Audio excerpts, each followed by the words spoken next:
Special day from Fenway Park. It's Patriots Day, and a beautiful one at that, and morning baseball from Fenway.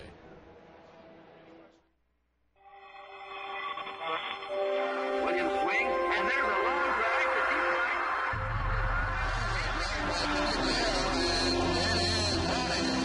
Ladies and gentlemen, boys and girls, welcome to Fenway.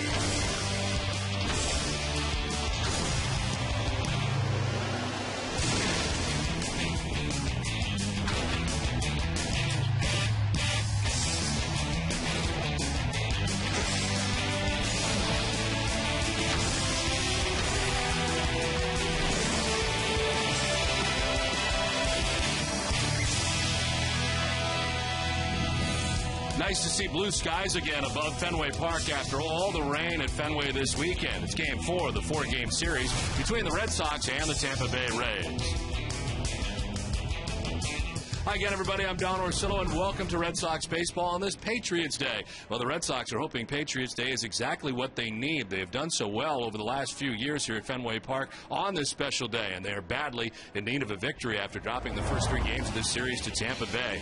The Red Sox have posted 6 straight wins on Patriots Day and have won 8 of the last 9. Over the 6-game winning streak, Boston has averaged over 8 runs a game while allowing less than 4 per game.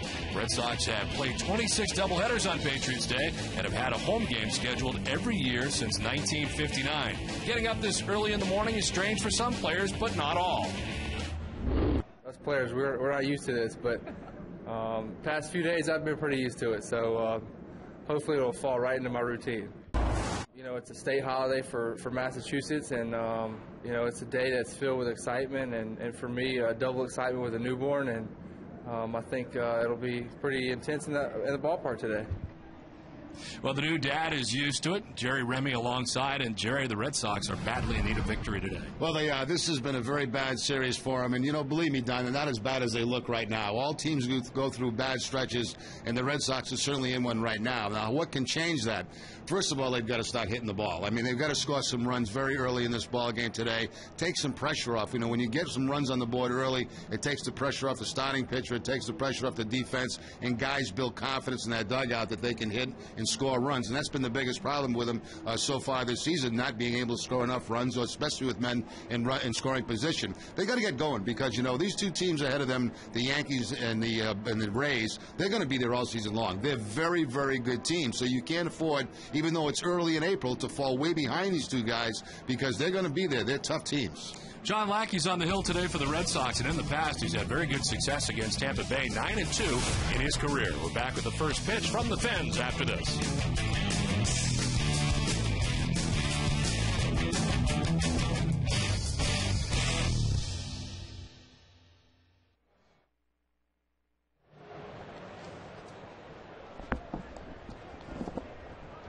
The game out of my headset.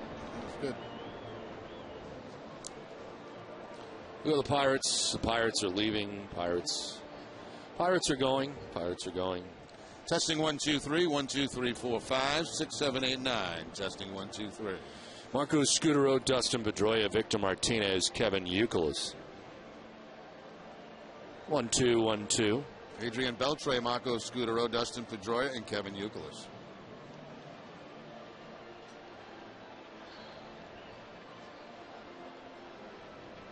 Come on, Sox. Need a win. I don't care how long it takes. Gotta get a W.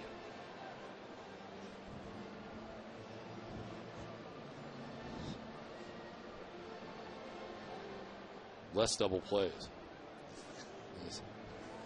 We had a bevy of them yesterday. Still 5.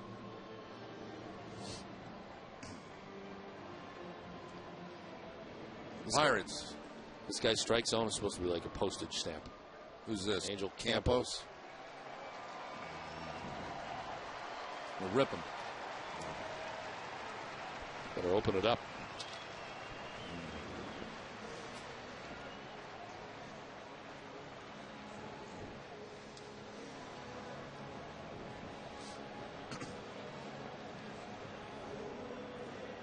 Boston Red Sox baseball on Nesson is brought to you by Southwest Airlines, your New England Subaru dealers, Dunkin' Donuts, New England Ford dealers. And by Olympia Sports, the official sporting goods retailer of the New England Sports Network. And a beautiful day, especially in comparison to what has been happening here over the weekend at Fenway Park. On a daily basis, we had rain from time to time, but today, right now, blue skies above Fenway. Red Sox taking the field. Let's check out the visiting. Tampa Bay Rays starting 9. Jason Bartlett at shortstop leading it off, with Crawford in left field batting second. Ben Zobrist in right. Evan Longoria at third base with Carlos Pena at first base. DJ Upton in center. Pat Burrell, the DH, bats 7th. Reed Brignac is at second base 8th. And Deanna Navarro does the catching. He bats 9th.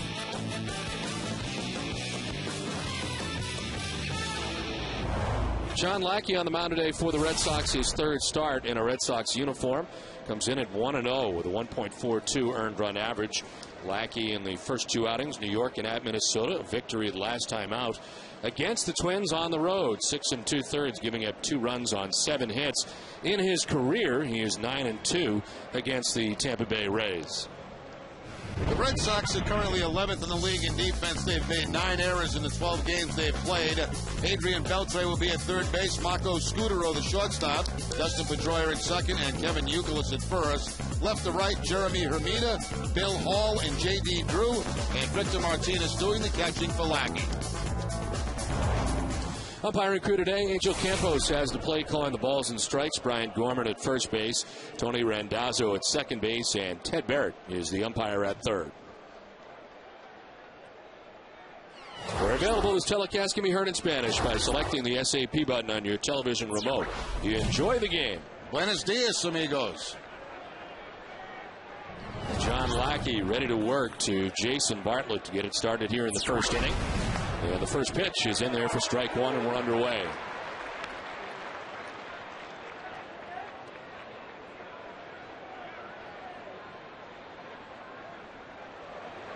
Bartlett sends one out towards the gap in right center field. Drew moving over into the slide. He knocks it down. But heading to second base is Jason Bartlett with a double to get the day started. Well, Bartlett comes into the game a .308 career hitter against Lackey. He finds that gap in right center field. A sliding attempt by J.D. Drew, but he can't quite come up with it. See that inside swing on an inside fastball by Bartlett. Drew knocks it down, but Bartlett at second base with a double.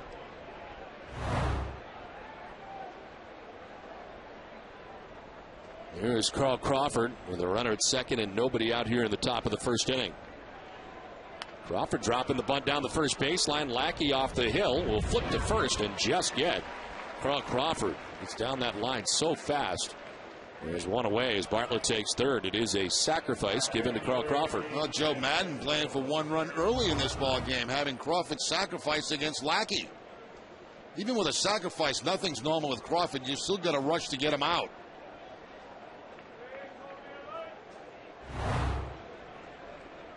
So 1 down, Bartlett at third base, and Ben Zobrist the batter. Zobrist to 271, no homers, and 5 runs batted in.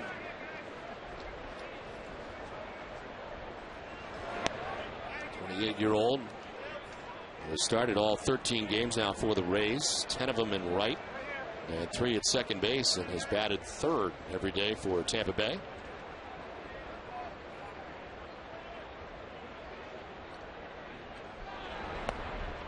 And drops in there for a strike, 1-1. And the breaking ball from John Lackey. 9-2 is John Lackey in his career with a 3.07 ERA against Tampa teams.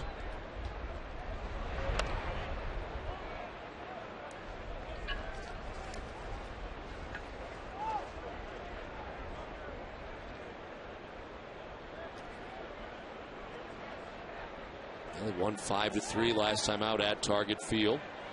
And 6 2/3 innings, giving up 2 runs. Zobrist swings and misses, and it's 2-2. There's that good sharp breaking ball from John Lackey to pick up the second strike. Couple of curveballs in this at bat to Zobrist.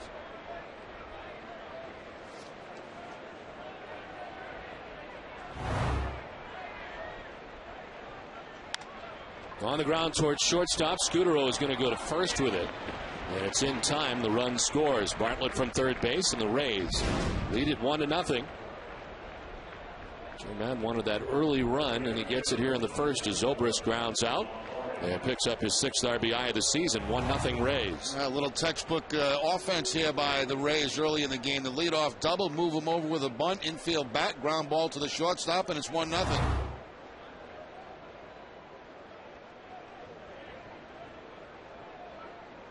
Two down for Evan Longoria.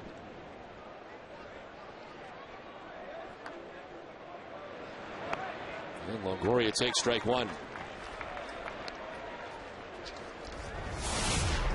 310 average, 3 homers, and 10 runs batted in so far.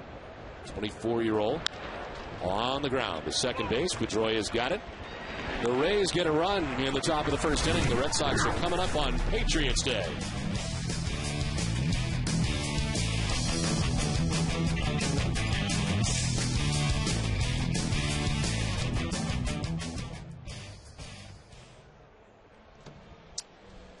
That's not the way you want to start. No. You want to get out in front. What's he playing for 1 run?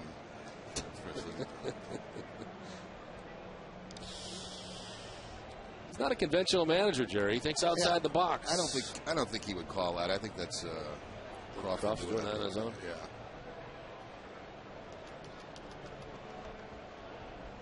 I don't know. He's pretty weird.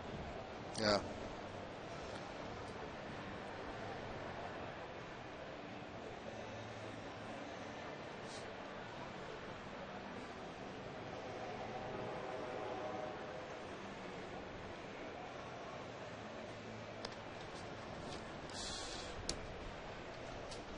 Wind has to stop.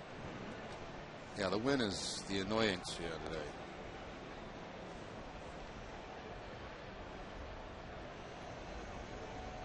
It's always something.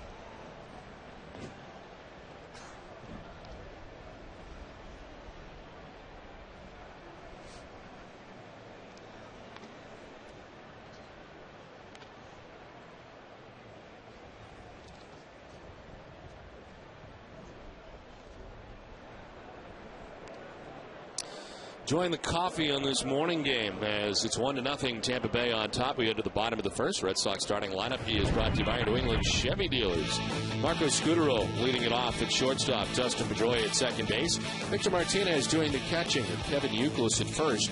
David Ortiz back in the lineup as the DH with Adrian Beltre at third base. J.D. Drew in right field. Bill Hall added to the lineup. He bats 8th. And Jeremy Hermida is in left field. He bats 9th. On the mound for the Tampa Bay Rays today is Jeff Niemann, the 27-year-old. Makes his 3rd start of the season, 35th career start in the big leagues. In his 2 previous starts, and no decision, but a 3.24 earned run average, 8 1/3 total. And last time out against the Orioles on Tuesday, went 7 innings, giving up 3 runs. He is 6'9", matching Oriole Mark Hendrickson as the tallest pitcher in Rays history. Tampa Bay defense 4th in the league, 6 errors, 12 games. Evan Longoria at third base. Jason Bartlett the shortstop. Reed Brignac at second, and Carlos Pena at first. Crawford, Upton, Zobrist in the outfield, and Navarro doing the catching.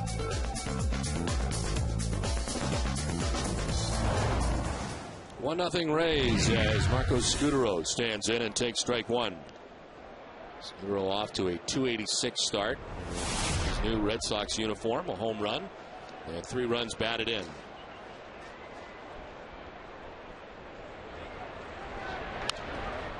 He's reached base safely in 10 of the 12 games he's played in. And with Ellsbury still out for the Red Sox, have been leading off every day. He has the most at bats in this lineup today against Niemann. He's 1 for 11 against him.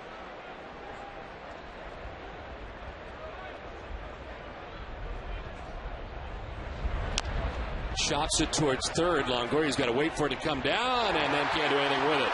Drops it on the transfer, diving at first base head first with Scutero. That'll go as a base hit, I'm sure, for Scutero. There's nothing Longoria could do but wait till it came down. And even if he catches, he's not going to throw him out at first base.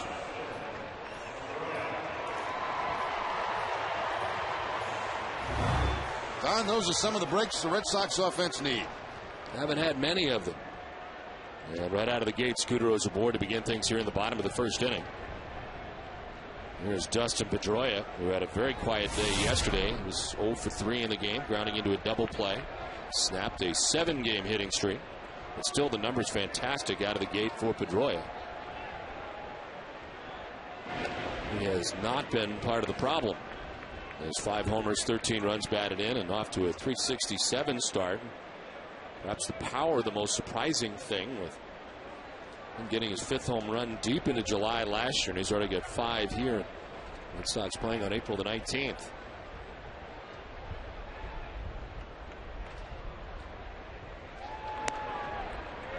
Inside to Pedroia.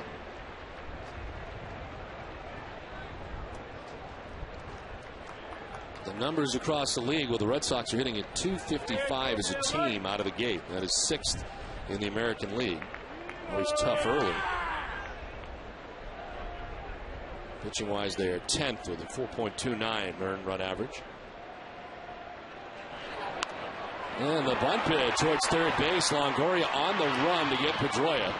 With Scudero to second base. Both teams bunting in the first inning. Yeah, that was a bunt for a base hit right there. They'll probably score at a sacrifice, but Pedroia was trying to bunt for a base hit. You have Longoria behind that third base bag. Look how deep the third baseman is, and there's Pedroia trying to bunt down that way. And Longoria makes a fine play on it.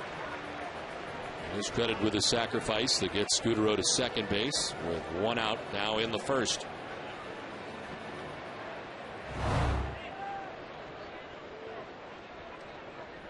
Victor Martinez out of the 3 spot doing the catching again today. .224 start, a home run, 4 runs batted in.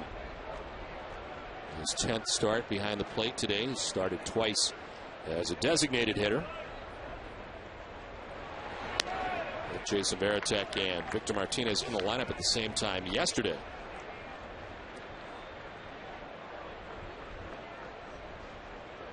Varitek off to a very good start. In the limited action he has seen, contributing for the Red Sox in the starting lineup when he's in there.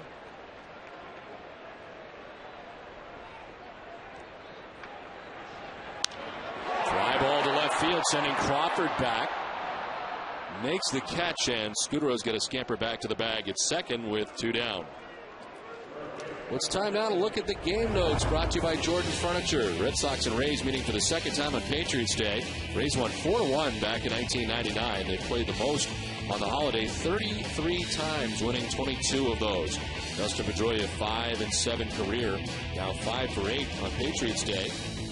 Actually, still 5 for 7. He was 4 for 6 last year, 3 RBIs and 3 runs scored. Jeff Niemann making his first start at Fenway today, 2-2 career day games. 2 down, Scudero at second base. And Kevin Youkilis on the right side takes ball 1.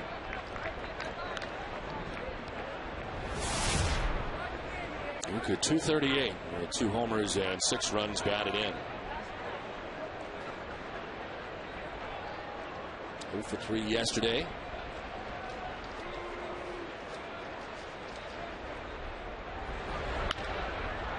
Outside of third and foul. Nichols very quiet in this series. He's not alone in that department by any means, but he is 1 for 11 in the series against the Rays.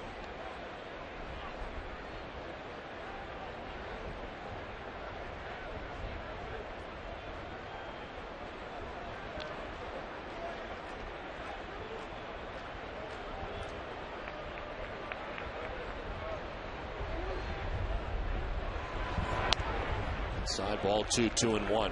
See 2 different types of fastballs from Niemann. That cross-seam fastball, also the 2-seamer that'll run back in to right-handers, run away from left-handers.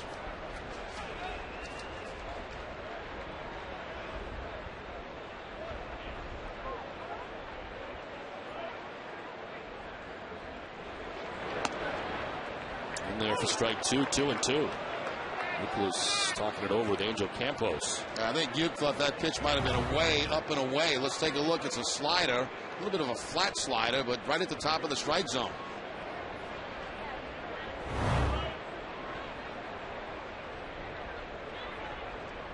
Scudero at second base, 2 down in the bottom of the first inning.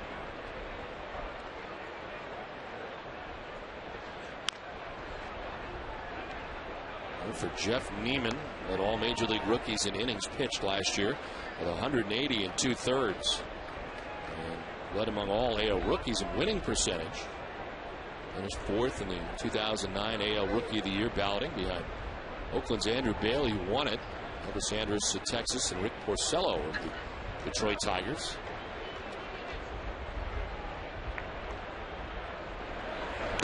Euclid foul tips into the catcher's mitt and strikes out. The Rays lead it 1-0 after 1 from Fenway.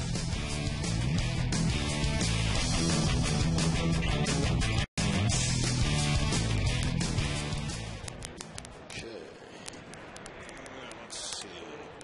Headache. Really? It's really morning arrival.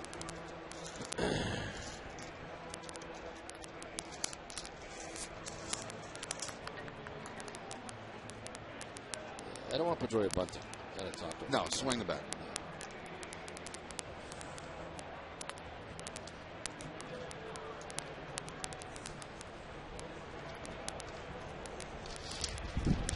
Oh. Oh, that door open. Is that what just happened? No? It's just annoying.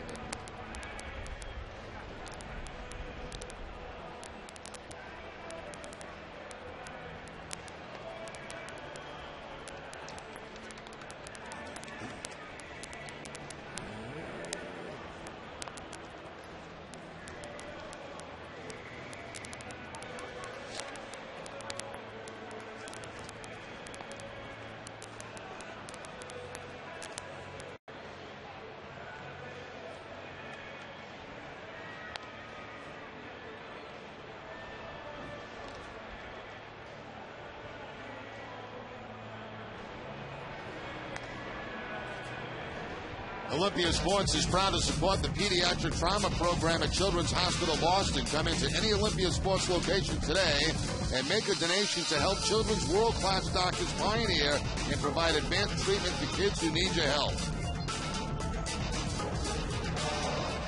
Well, it is a beautiful day here at Fenway Park, this late morning start. And what a welcome sight this is after 3 pretty bad days around these parts.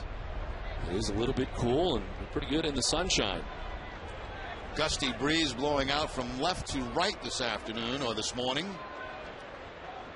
It's all very confusing. I had to drop a Diaz on him this morning. 1-0 Tampa Bay on top as we head to the second inning. And Carlos Pena, B.J. Upton, Pat Burrell in the second.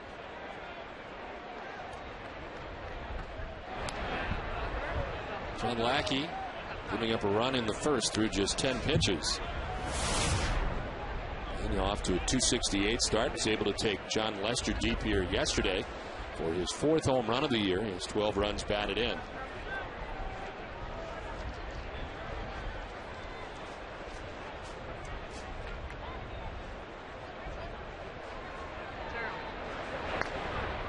Every year, Don, that I drive in for this game, I come in the Mass Pike, and going in the opposite direction are all the buses taking the runners out to Hopkinton. And I'm glad I'm not on those buses. Every year. Every you think single the same year. thing. Yeah, every single year.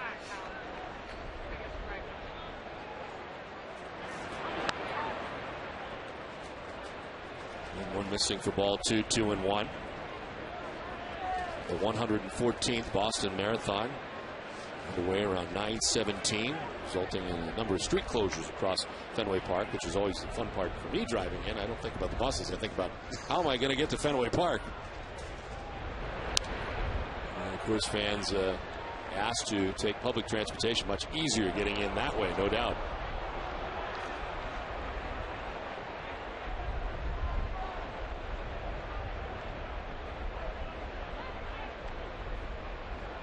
Red Sox are in a stretch now where they have played 6 out of 8 day games. They have 4 in a row on the road. It's back-to-back day games yesterday, and of course this morning start today. And Boston 2-3 so far during the day. 2-2 is lined into right field. Carlos Pena with a base hit to begin things in the second inning. Now, Pena's had himself a good series here against the Red Sox. Home run to straightaway center field. He gets the fastball here from Lackey. Up a little bit, just above the belt, and hooks it into right field for the base hit. Fastball at 92 from John Lackey. Second straight inning, the lead runner is on as B.J. Upton brings his .233 average, 3 homers and 8 runs batted in.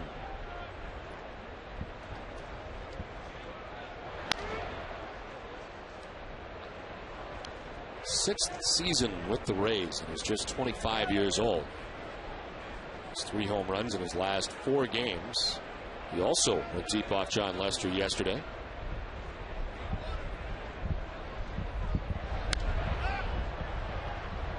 Now, B.J. Upton came to the big leagues as a shortstop with the Tampa Rays and eventually moved to center field. And boy, could he play some center field. Found a home there. Covers a lot of ground.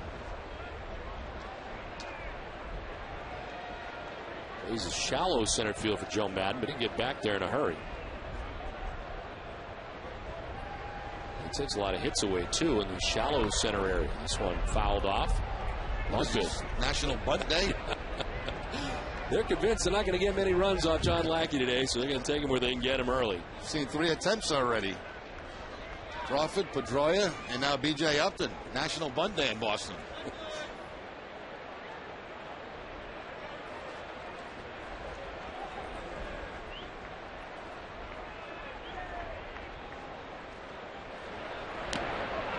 Swinging away, fouling it off, and it hangs at 1-2 to B.J. Upton.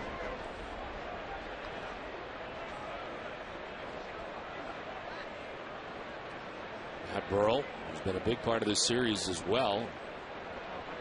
Big night on Saturday night, wrapping up game 1 and then having a big game in game 2. A 2-run home run in the resume game here on Saturday night. Here's a fly ball to deep left field, sending Hermida back. Out of the base of the track for out number 1 as Pena retreats to the bag at first.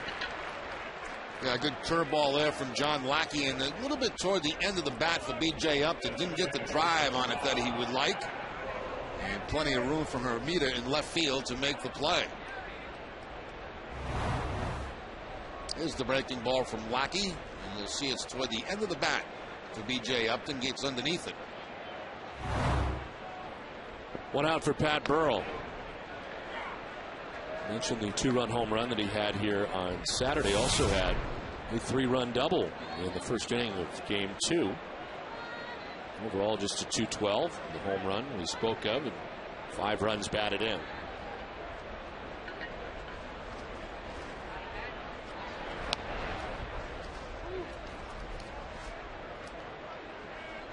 In the midst of a 5-game hitting streak, trying to have a bounce-back season after a very quiet first year. 33 years old, 11 major league seasons, second with the Rays. And down the count, 1-2.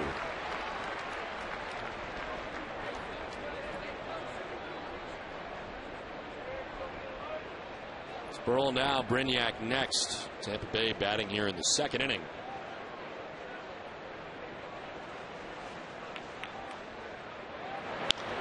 To right center field as Drew coming in won't get there. Drops in front of him for a base hit. Pena going for third, and he's there. Throw a little bit offline and to the left field side, taking Beltre off the bag. And it's first and third now with 1 down. Pretty good piece of hitting there by Pat Burrell. The ball's inside. He shoots it to the opposite field. Now, if this throws on line, they've got a good chance of getting Pena. But it's going to be up the left field line at third base. And Pena in safely. Here's the pitch that's inside, and Burrell get the inside-out swing going to the opposite field. Don't see him do that very often.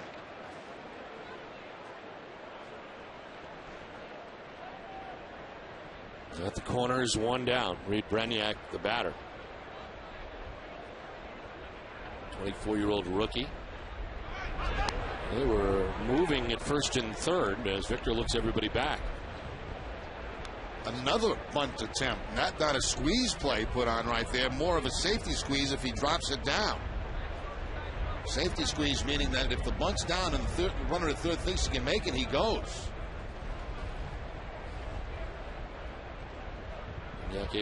Unable to get it down. He's down 0-1.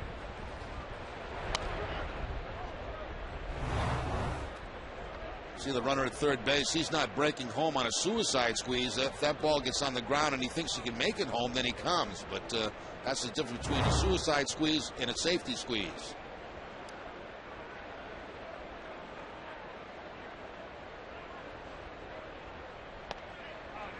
In there for a strike, and it's 1-2. Maniac off to a .389 start at second base for the Rays. A home run, 2 runs batted in. His second career home run Monday. And short stints in the majors in 08 and 09 made the team out of spring this year. Framed by Victor, but it's just off the plate like he wanted it. Mika will show this a little outside, but you're going to watch Victor Martinez. He doesn't even move the glove. That's where he was set up. That's where he wanted the pitch. They do not get the call.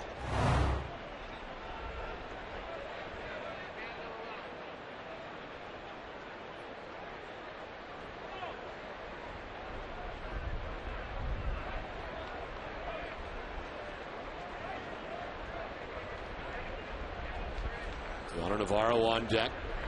2-2's ground ball to third base. Beltre, the second for one, on to first for 2. Big double play turned by the Red Sox. Inning and a half done. It's 1-0 Rays.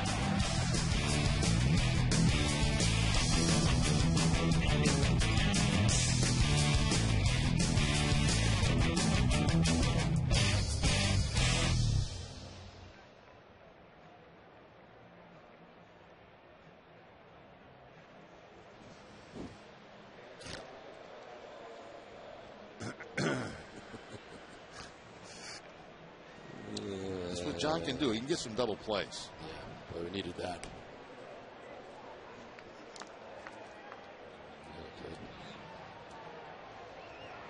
What bugs me about tonight is that we don't have a game. You know, this is over. You're just done.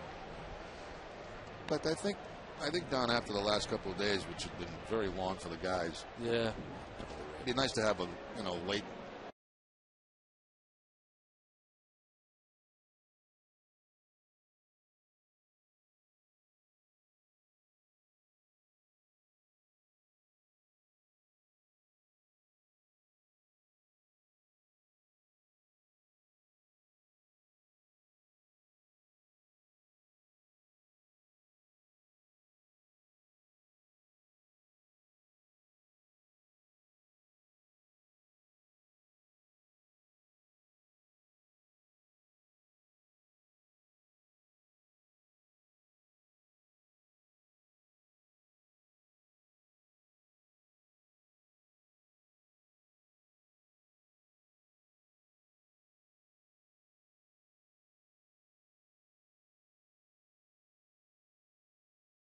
For tickets, visit BostonBruins.com or call 617-624-2327. How much money will we get you a couple of tickets? I know. I was thinking about that, too. We are off tonight. Yeah. Well, it's on to the bottom of the second inning. Tampa Bay on top 1-0. I think I'll just watch it on Nesson, though. I mean, HD and hockey is outstanding right now. So yeah. And outstanding on Nesson. I'll be watching it tonight. David Ortiz, Adrian Beltre, J.D. Drew. We're in the bottom of the second inning. Well, Ortiz kind of surprised to find out he wasn't in the lineup yesterday. After a good game on Saturday night, some hard hit balls in the opposite field. Looked like he was swinging a pretty good bat for the first time, but off yesterday, back in there today. And the DH takes strike 1.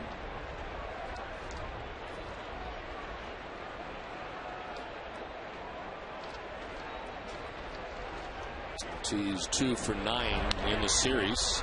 Chops to first where Pena's got it. And there's one out here in the bottom of the second inning.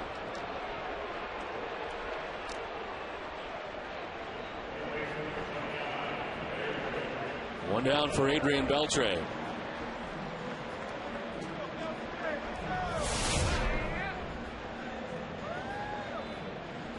Beltre 2 for 7 in the series against the Rays, 300 overall.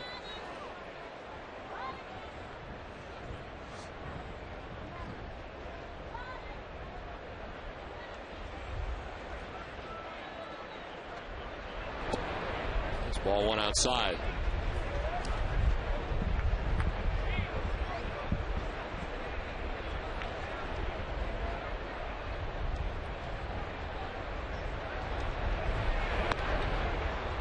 Niemann has not had a great deal of success against the Red Sox. May 2nd of last year at Tropicana Field, he dropped a 10-6 decision. He lasted just 3 innings, giving up 7 hits and 6 earned runs. His 19 batters left trailing 6-1 in that game. This is into left center field for Adrian Beltre. Red Sox pick up their 2nd hit of the day. We saw Niemann right at the end of spring training against the Red Sox down at Fort Myers. Here, Beltre going up the middle with a topspin ground ball. The Red Sox have had hits in the first couple of innings.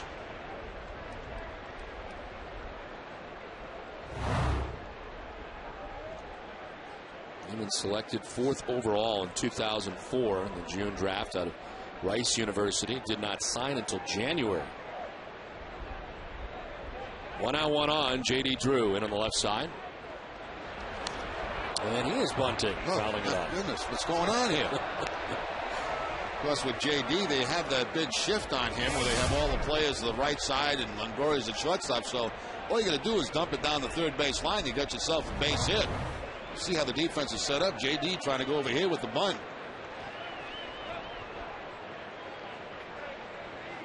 A quiet road trip for Drew, who's 2 for 16 on the trip. The homestand's not been much better. He was 1 for 10 on the homestand.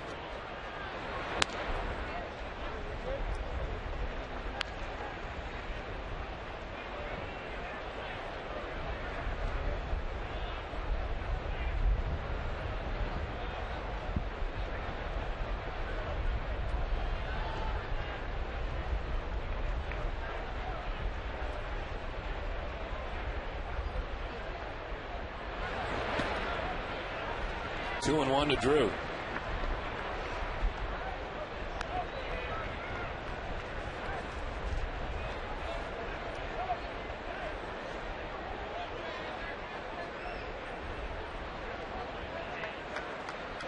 He was hit last year in the right shoulder. A line drive off the bat of Miguel Tejada. He's a big target. Yeah, 6'9". Right-hander will fire to first, and Beltre back to the bag. Same size as Randy Johnson, right? Randy was 6'9". Maybe a little bigger. And also the same as Mark Hendrickson.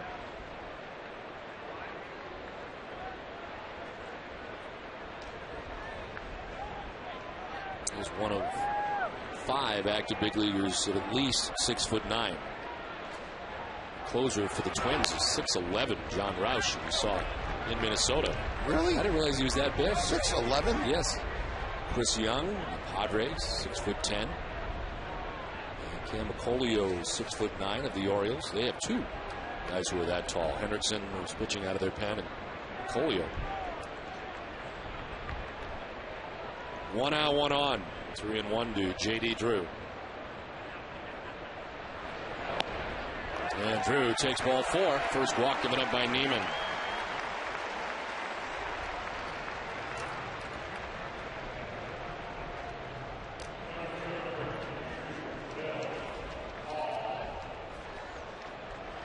First walks in any outing for Niemann.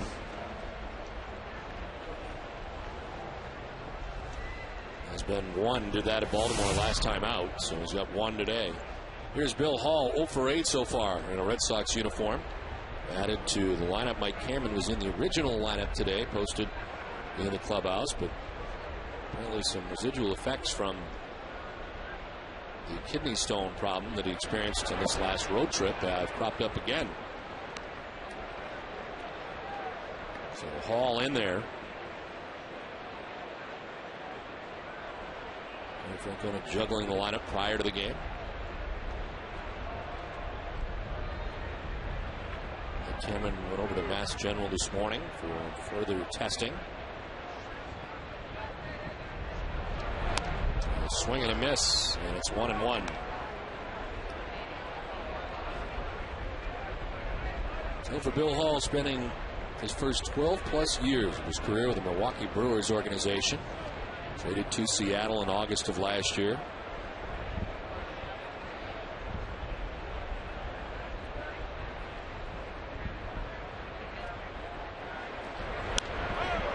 Well, he's a very good fielder. 980 fielding percentage, making just 5 errors and 256 total chances. In 69 games at third base, 22 in left, 15 in right, 3 at second base, only 1 in center last year. Today marks his 3rd start at center field for the Red Sox. He's had a couple of errors out of the game.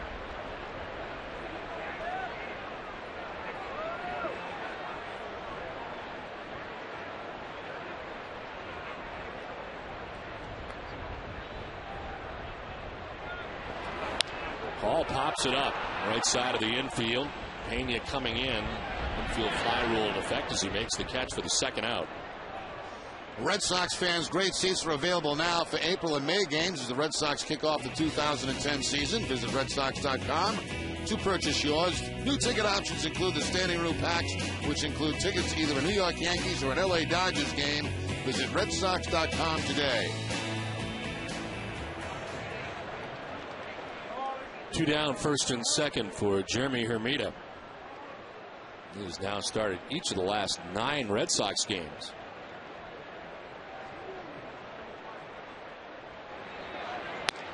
A lot of questions to Terry Francona during spring training. Where are you going to find time for Jeremy Hermida? He's quite sure there being enough at bats for everybody, and it's been the case for Hermida. In there every day as a result of the injuries to the Red Sox outfielders, Ellsbury and Cameron.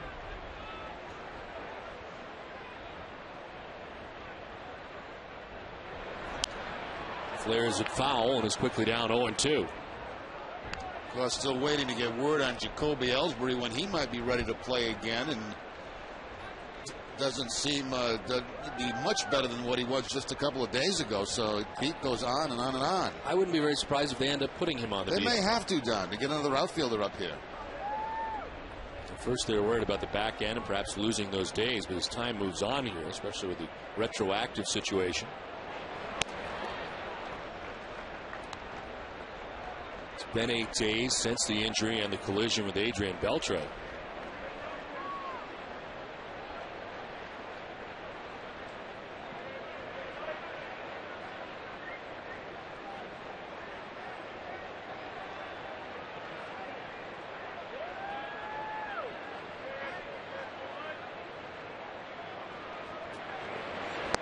Two is swing and a miss. Hermida strikes out. Niemann gets out of trouble in the 2nd. It's 1-0 Tampa Bay.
There between innings as John Lackey is ready to go, and now they're on the phone. Terry Francona trying to help out. Not sure what this is about.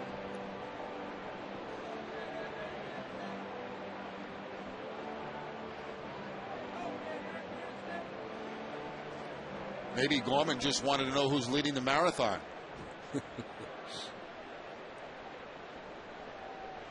That was the third inning with the Rays on top 1-0. And Deanna Navarro leading it off.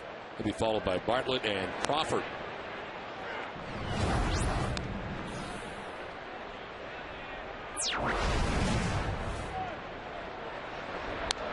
Breaking ball fouled off, and it's 0-2. The sun has departed here for the moment, and the blue skies. It's clouded up here at Fenway Park at the moment. Slow start for Navarro at the plate. Swing and a miss. Strikeout number 1 for John Lackey.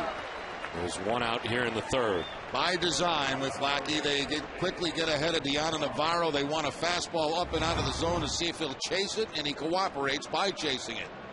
That ball about shoulder high.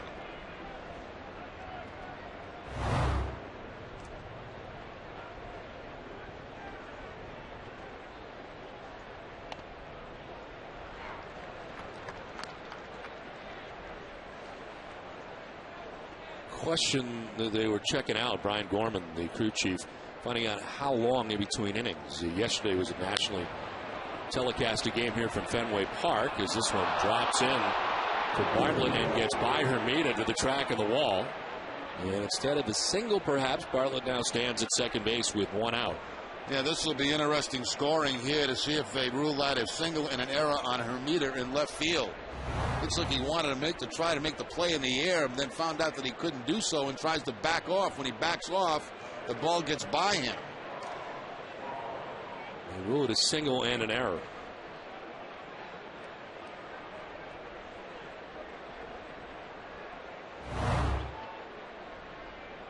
Jason Bartlett have been 0 for 14 in the series, but a double and a single now out of the gate today. And stands at second base with nobody out for Carl Crawford.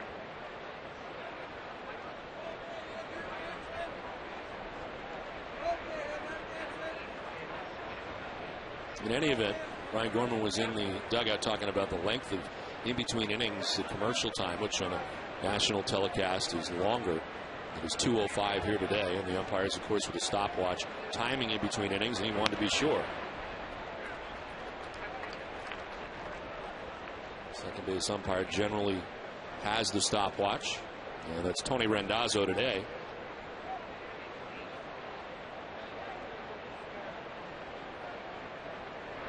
I like to think, Jerry, that we do a national broadcast anyway, even though they're not technically here.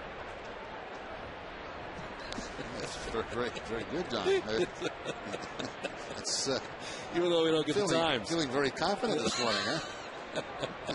Well, you've done national broadcasts. Nothing new for you.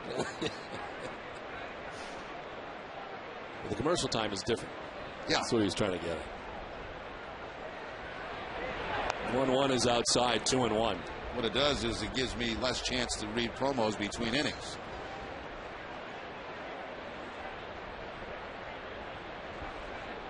You're a national guy, you know. Let's try. Every game you do should be a 220 between innings.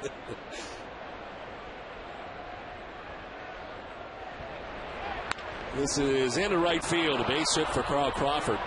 Jason Bartlett is being stopped as Drew gets it back in quickly, and a good throw from right. But it is first and third now with one out for the Rays in the third inning. Crawford jumps on a curveball from John Lackey. And the ball hit so hard that they really had to hold up Bartlett at third base. Says that breaking ball is about knee high. Good hitting there by Carl Crawford as he lines it past Pedroia.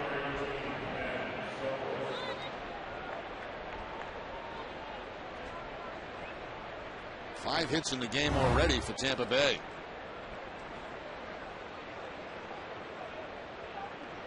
At the corners with one out, and the number 3 hitter, Ben Zobrist, standing in. Going to add to what is a 1-0 advantage for Tampa Bay.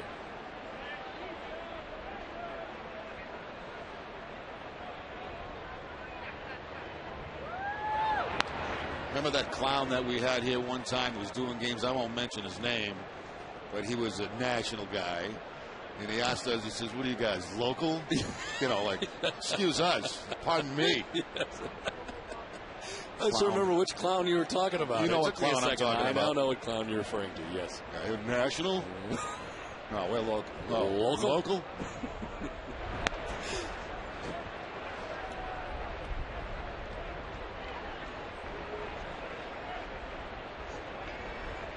Welcome to our local booth here at Fenway Park as the Red Sox playing on Patriots Day. It is a fun day here in Boston. Starts here with the Red Sox. Marathon, of course, and tonight, Game 3. The Boston Bruins matched up against the Buffalo Sabres. It's going to be a lot of fun today. And so far, the Red Sox are hoping to have some fun. They need a win here today, Jerry. They do need a win bad. You know, it's been a dead ballpark for the last couple of days. Lack of offense. Weather's been terrible. As I said in the open, Don, they need to come out and score a bunch of runs, take the pressure off everybody. Because, you start to feel the pressure, even though it's early in the season. That's on the corner for a strike, and it's 3-1. Get that good feeling back with a win.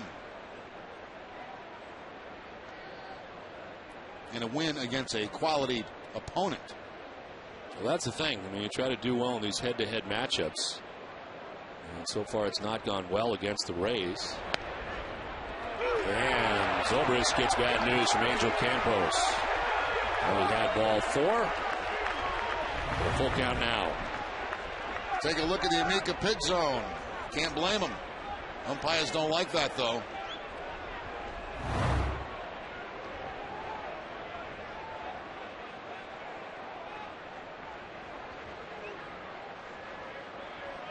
Signs being thrown down by Victor Martinez in case Crawford takes off, which I'm sure he's going to take off on the 3-2 count.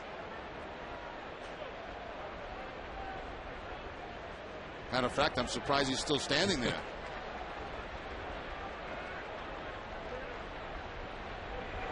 There he goes as this one is grounded foul.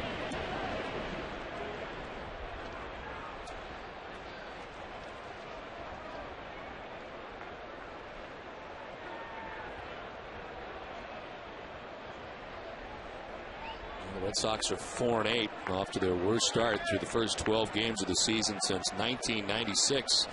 They're just 2-10 to begin the year. There it goes again, and it's strike 3. Zobrist didn't like strike 2.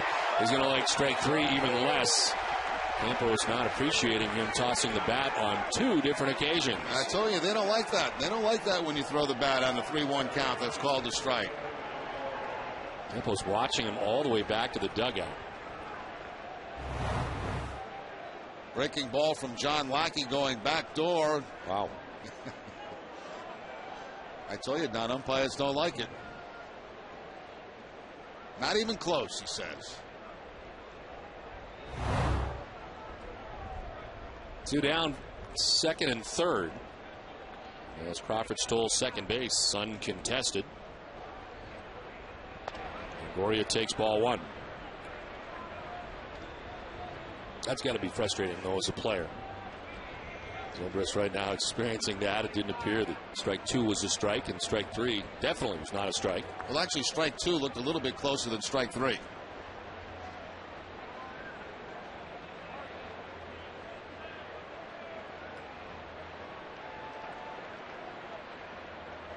To Longoria. He's in there for strike 1, 1-1. That's where you got to be careful too when you're heading back to the dugout, because you know that home plate umpire is watching you the whole way back to make sure you don't say something, turn around and yell something at him, because then they're ready to fire out of the ball game. He was waiting. He watched him all the way back. Sure did.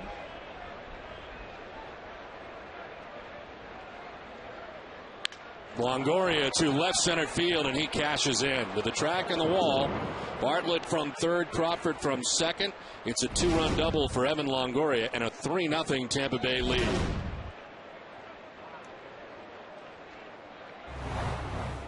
This lineup is so tough for Tampa Bay. That fastball down and in, and Longoria finds the gap in left center field, and this is exactly what the Red Sox didn't need today, falling behind early in this ball game.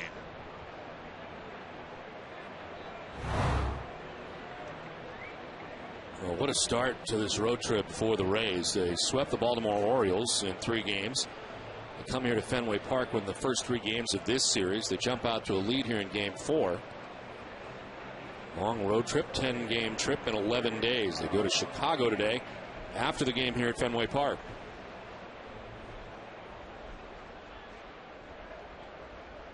And getting to John Lackey for 3 runs so far. 2 outs. Longoria at second base, and Carlos Pena, the batter, single to right field in the second inning.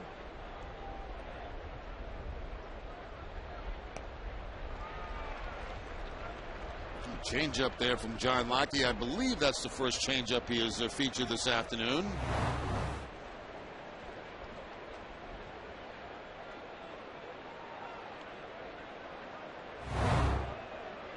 '50th pitch of the day for John Lackey.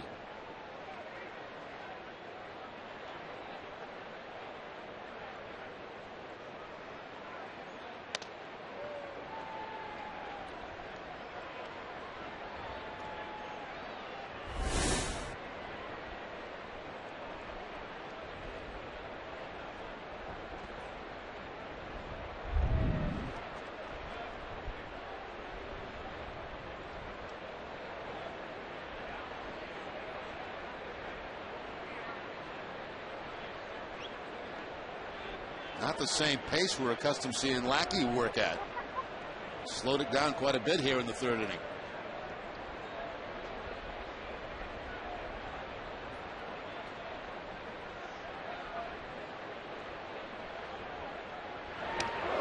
Inside, and it sends Pena darting for cover. I wonder right there if that's a message sent by Lackey. Maybe he's thinking that somebody is tipping off the signs from second base location or something. There was definitely a purpose behind that pitch by John Lackey.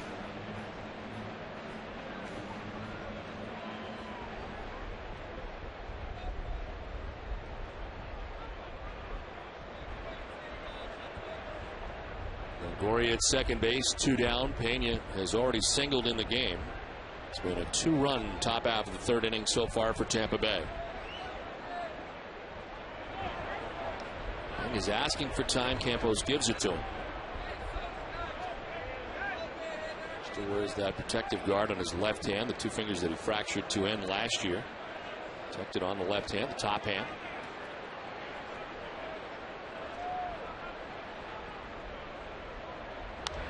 And you're fouling it off defensively, and it's 2-2.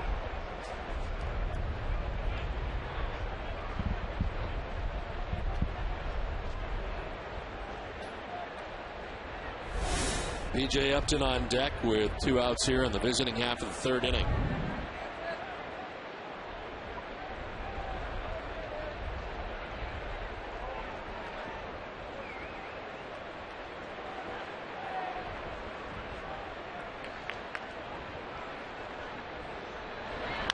Breaking ball grounded foul.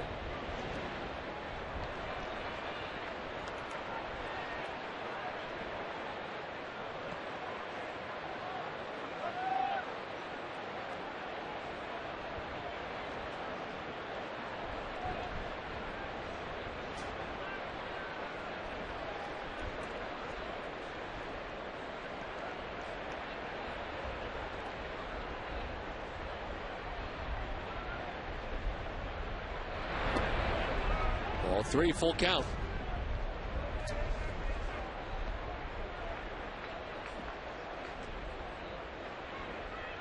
Lackey likes pitching during the day. 6-1 in his last 11 day game starts since the beginning of last year.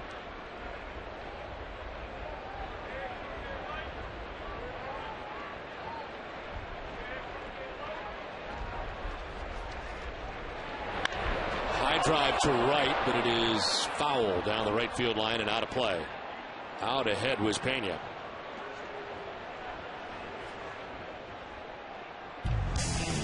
Red Sox baseball on NESN is brought to you in part by Eastern Bank, the official bank of the Red Sox television network. Eastern Bank, the best team in banking.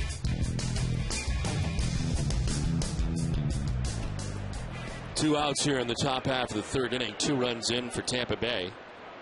And a 3-2 coming to Carlos Pena.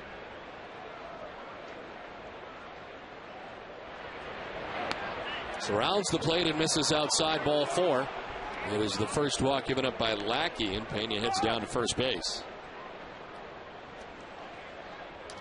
Lackey thought that might have been the same pitch that he threw to Zobrist. That was called a strike. This time it is not.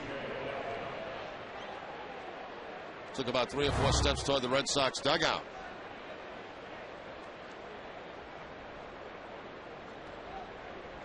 Zobrist trying to figure out what the strike zone is. Yeah, how come him? Why not? What's wrong with me? Upton takes strike 1 over the outside corner. The key matchup is brought to you by your New England Acura dealers.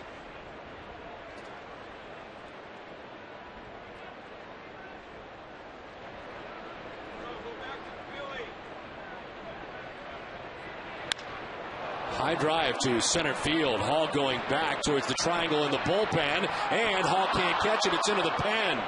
He crashes into the wall as B.J. Upton has gone deep for the 4th time. It's a 3-run home run, and the Rays out to a 6-0 advantage. They've scored 5 times here in the 3rd.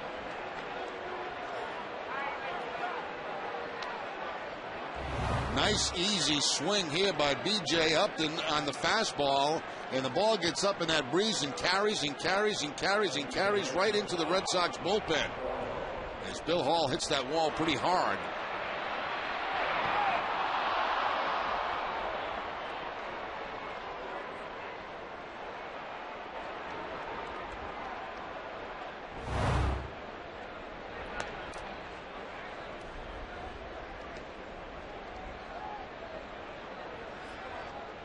The Red Sox with a banged up outfield already. Hall runs into the wall. First home run given up by John Lackey in a Red Sox uniform. B.J. Upton's 4th of the year, and another fast start for the Rays, scoring early and often.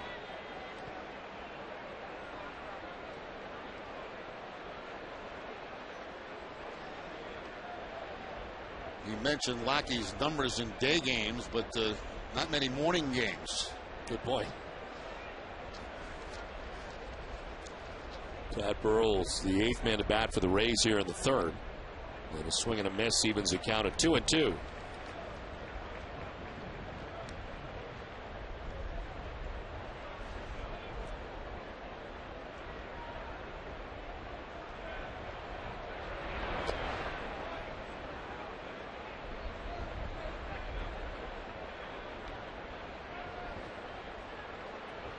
Fast start for B.J. Upton in 2010 after a very disappointing 09 season.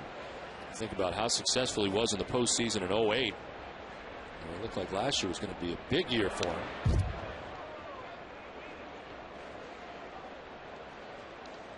Still very young, and a guy who had 7 home runs in the postseason in 08, 16 RBIs, 19 hits, scored 16 runs in the postseason. It was 6 for 6 in stolen base attempts. Swing and a miss. Lackey strikes out Burrell, but the Rays score 5 times and take a 6-0 lead to the bottom of the 3rd.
B.J. Upton has hit a 3-run home run as part of a 5-run top half of the 3rd inning for Tampa Bay. And it is 6-0 now, Rays. Red Sox coming to bat here in the bottom of the 3rd inning. Top of the order, Marco Scutaro, Dustin Pedroia, and Victor Martinez expected. Jeff Niemann had to sit a long time. His team coming up with 5 runs for him. Scutaro with a single his first time up, one of 2 hits collected today by the Red Sox off Jeff Niemann.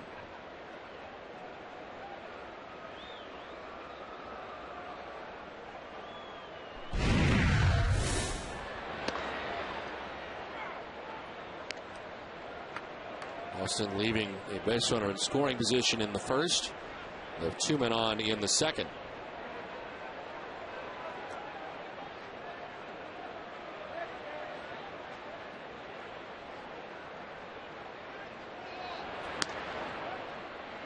Quickly 0-2.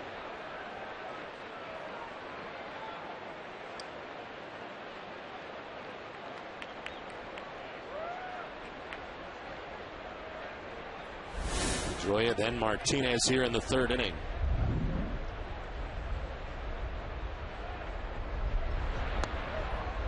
Ball missing inside. Niemann thought he had him. It's 1-2. Oh, looked like it was right down the middle of the plate, didn't it? It did.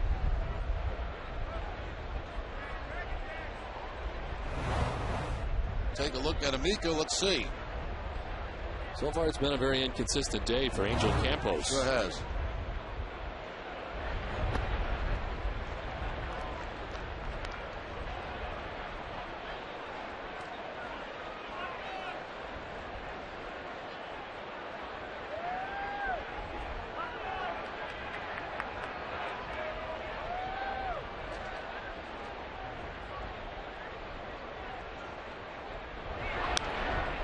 Fouls it off to the right, and it remains 2-2.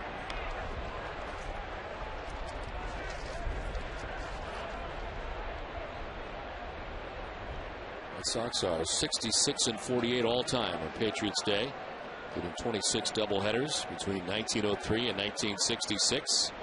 Red Sox have won 6 straight games on Patriots Day and 8 of the last 9. They've got work to do today if they're going to get it done.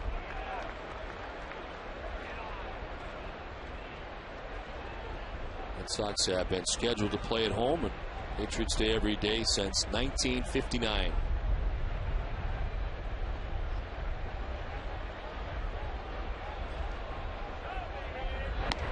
Scutaro takes the walk. Niemann not pleased. Let's check in with Jade McCarthy. Jade? Hey, Don, well, you talked about the lack of success that Jeff Niemann had against the Red Sox in his one and only outing against them. However, he finished 4th in AL Rookie of the Year voting last season, and Rays pitching coach Jim Hickey sees a lot of positives in the right-hander who often flies under the radar. He's kind of the guy that doesn't get a lot of attention, but has been at times for probably a good 10 or 12 game stretch toward the end of last season, probably our best pitcher. He's a big 6'9" kid who is also starting to harness all of his abilities. He's got a fastball, he's got a curveball, slider, he's got a split finger, he throws a cutter. It's been very, very nice to watch this guy mature into a really solid, productive major league pitcher. Niemann had 2 shutouts in his rookie season last year. Of course, the Red Sox have some work to do to get back into this one against him this afternoon. Don? Okay, Jade, thank you very much. Jeff Niemann, part of this young staff for the Rays. And as Jim Hickey points out, a great many pitches that he is trying to harness here and has done a good job. 40 pitches deep today. Leadoff walk. Felt like he had Marco Scutaro struck out on 2 different occasions.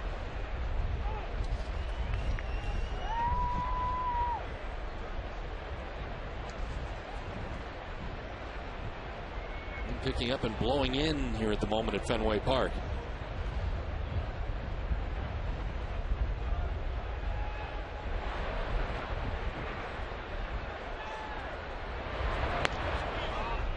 Strike it. It's 1-2, and Pedroia's not happy.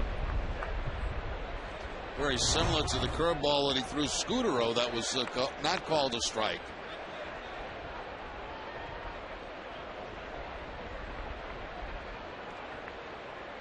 So both sides have displayed some displeasure with home plate umpire Angel Campos.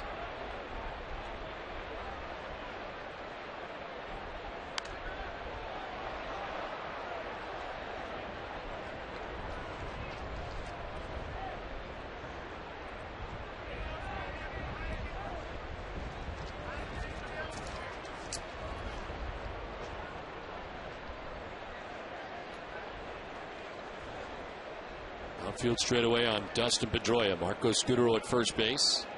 Nobody out in the third.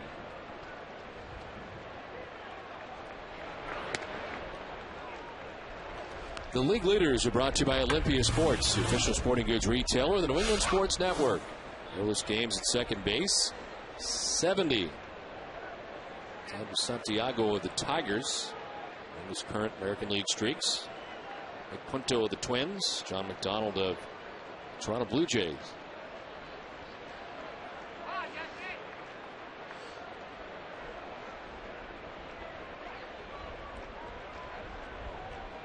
Leadoff walk allowed by Jeff Niemann. Ready with the 2-2 pitch to Dustin Pedroia.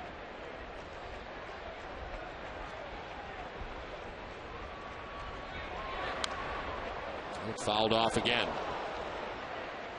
Remember that game we saw Niemann in spring training, Don? It looked like his pace was a little bit quicker than what it is well, I guess it's this afternoon now. I think very deliberate with the 6-0 lead.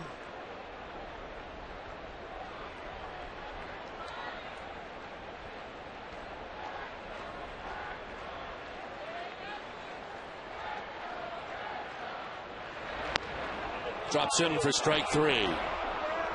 It is the third strikeout for Jeff Niemann. Pedroia with words for Angel Campos on the way by. It's out number one of the third inning. Two identical curveballs in that at bat that Pedroia did not think was strikes would call strikes by Campos. It's like both of them hitting the inside corner.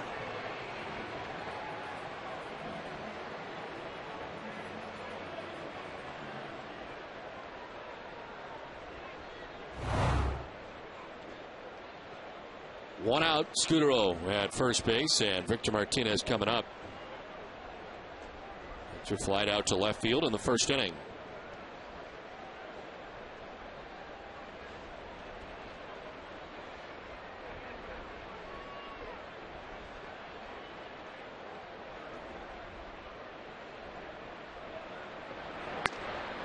And it takes strike one from Jeff Niemann.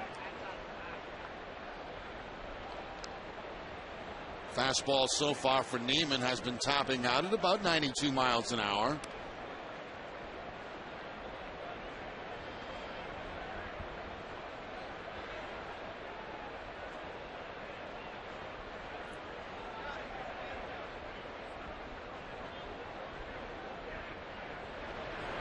Niemann has been particularly good to lead off innings in the past. The Red Sox have had the lead runner on in 2 out of 3 innings.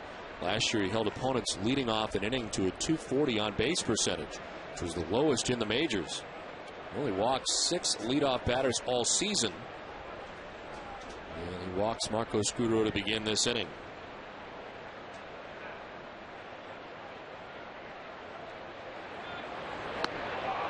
Jumps ahead of Martinez, 1-2. That's the splitter right there from Niemann.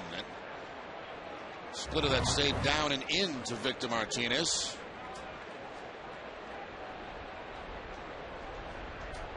He is using all his pitches, his cutter, his fastball, his splitter, his curveball.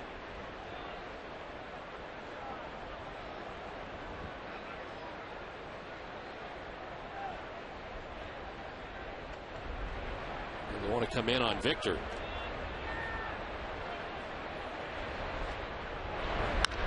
Ground ball to first. Pena will go to second for 1. The return throw for 2. And the Red Sox unable to work with a leadoff walk. They're gone on the third at 6-0 Tampa Bay.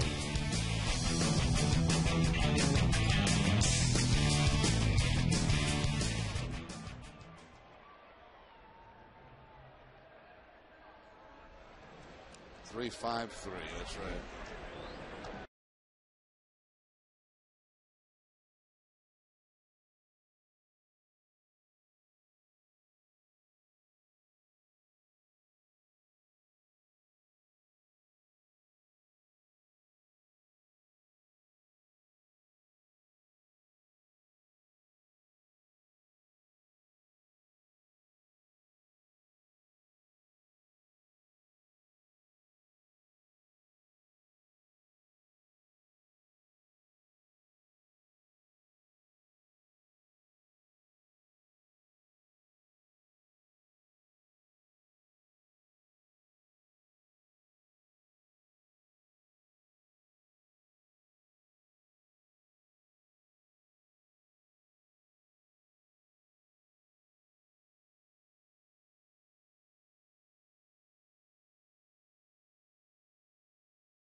Foundation, helping to address health needs in our communities. 6-0 Tampa Bay on top as we head to the fourth inning. Reed Brignac, second baseman. The Rays leads it off. It's Brignac, Navarro, and Jason Bartlett to bat in the fourth. Lackey at 66 pitches as he grooves a strike in. 1-1. A 5-run third inning did the Rays against John Lackey. Big blast, the 3-run home run by B.J. Upton.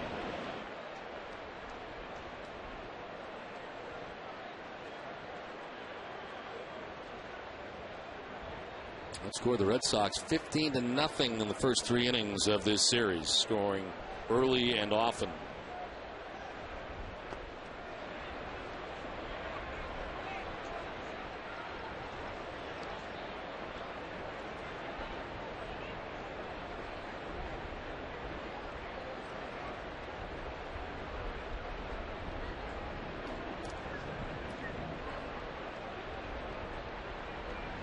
Two. Brignac fouls it off down by his shoe tops.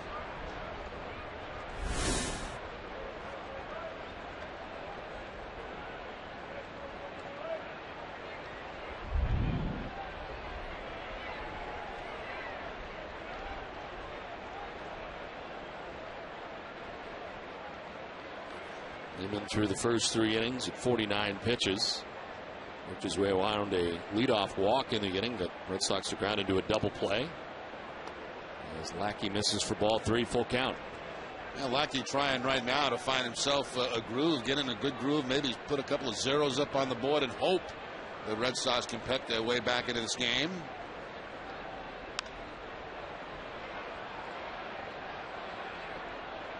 Demoralizing when you've had the kind of series the Red Sox have had, and all of a sudden you look up after 3 innings and you're down 6-0 again.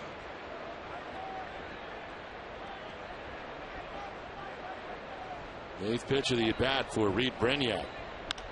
And it's a fly ball towards right center field. On the run is Drew. Lays it out. Can't get it. It's by him. Hall will back it up, but not before Brignac cruises into second base with a double to begin things here in the 4th inning.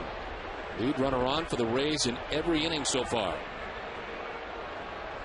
Brignac, who hit into a double play back in the 2nd inning, finds the ball get underneath the glove of J.D. Drew, who goes into the dive. Looks like a cut fastball down and in. And Drew goes into the dive in the outfield, but can't come up with it.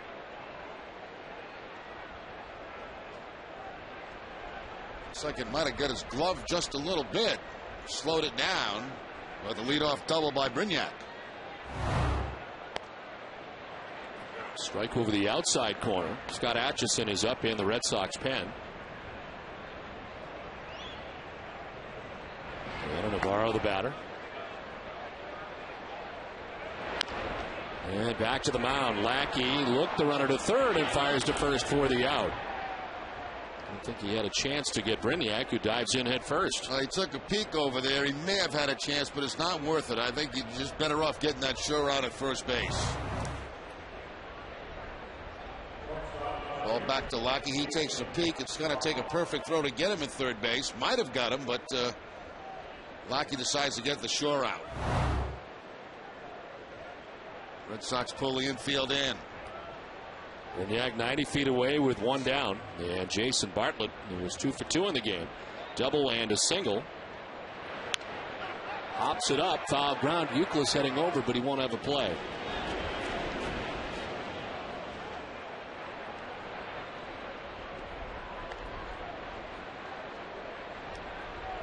Line for Lackey. Pitching line brought to you by Ace Ticket.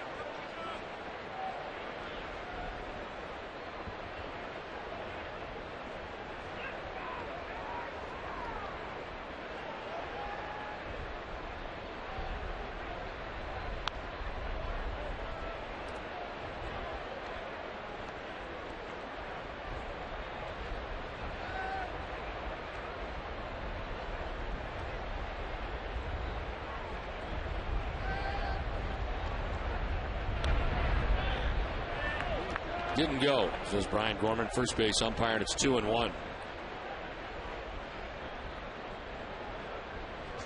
Bartlett had been 0 for 14 in this series coming into today. A double in the first, single in the third, and he has scored 2 runs. All part of his 6-0 advantage for the Rays, who are looking for more. And Bartlett drives this out towards deep left center field. It'll be off the wall, scoring Brignac from third base. It bounces by Hall, and still running is Bartlett. He'll end up at third, and the Rays enjoy a 7-0 lead.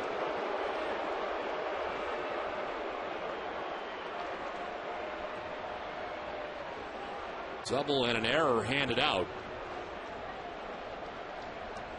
And the second Boston miscue of the day. And that's going to be it for John Lackey this afternoon. Just did not have it in this ball game. It's a 7-0 Tampa Bay lead. The pitching change from Fenway Park.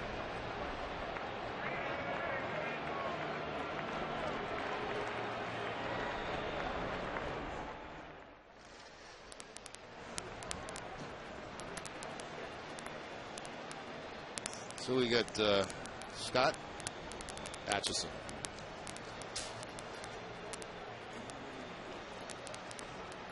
Well,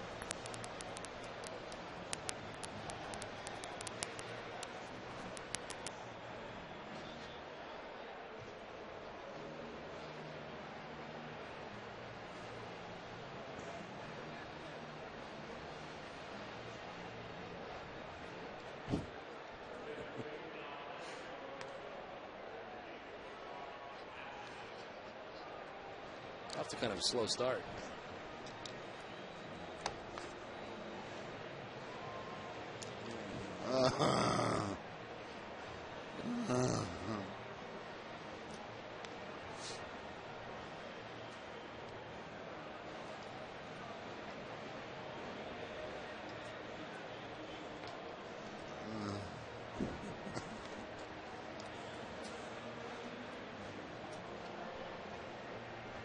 all right, a promo.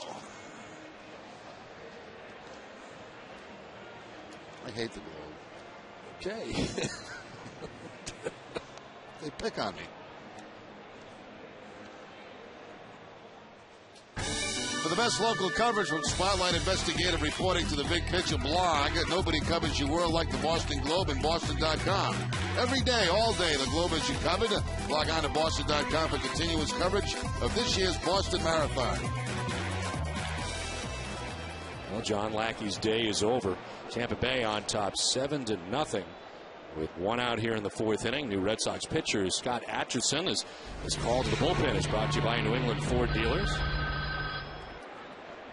His first out of the pen today and comes in with the runner at third base. And 1 out infield in all the way around for Boston.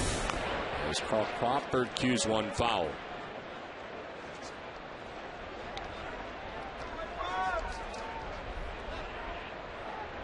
Atchison appearing in his 5th game out of the Red Sox pen, a 4.50 earned run average. He's worked in 6 innings. The opponent hitting at 208 against Atchison. Last pitched in the series day before yesterday, pitching on Saturday. And appearing in 2 innings, giving up 2 runs, 1 earned. Crawford sends it out to center field. Hall is back there to make the catch on the track. As tagging at third base is Bartlett and scoring the 8th Rays run.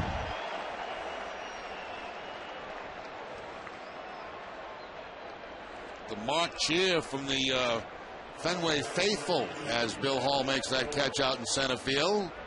But another run coming in.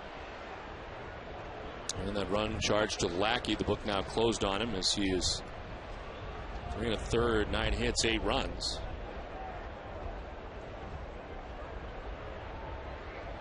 Walked 3 Ks and 79 pitches today.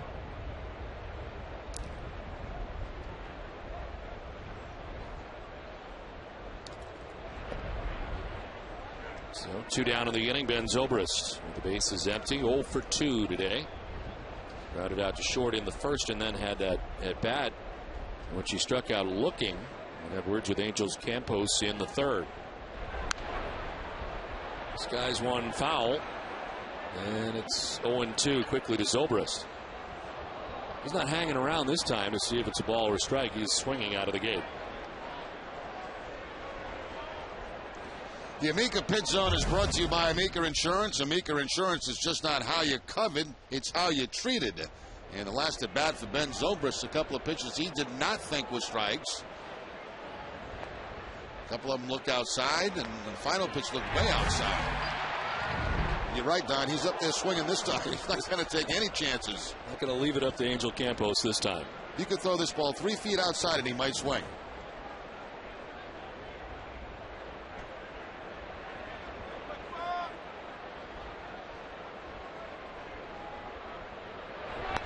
Thought about it. Yeah. It's outside 1-2. I would have.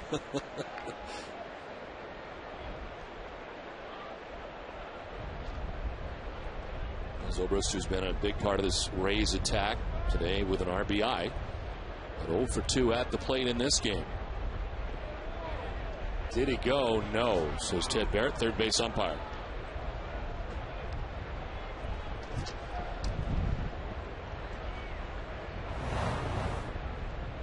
Take a look from the side, and it looks like he did hold up the head of the bat.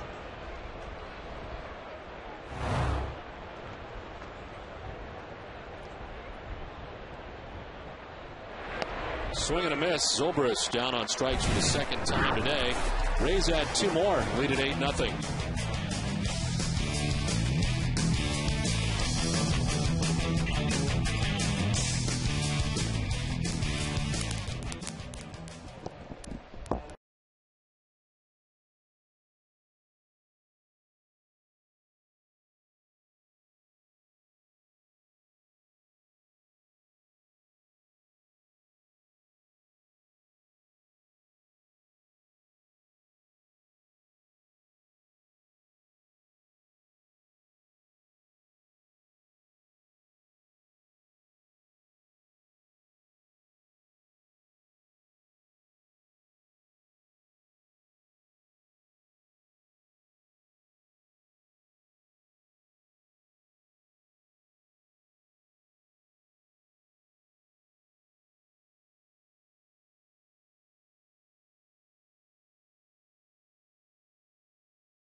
They're coming through.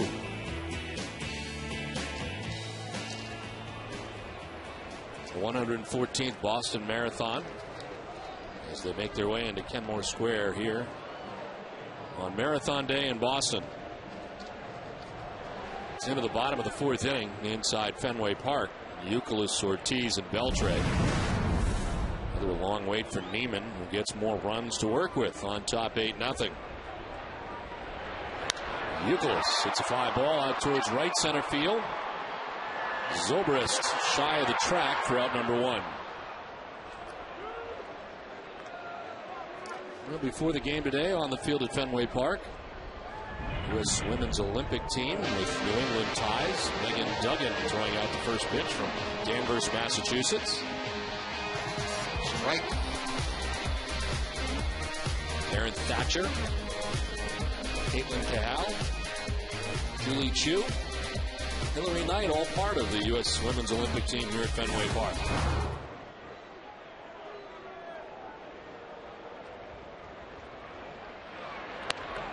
David Ortiz takes a pitch outside.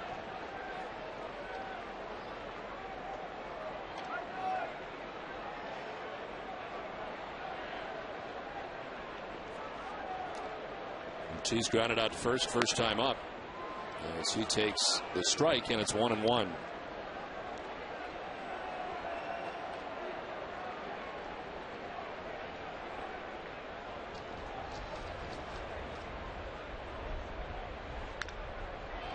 Red Sox not scoring runs and having trouble with men in scoring position.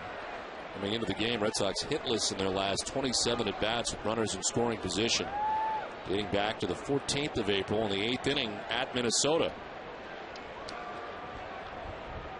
Able to score today. Runners in scoring position on 3 different occasions.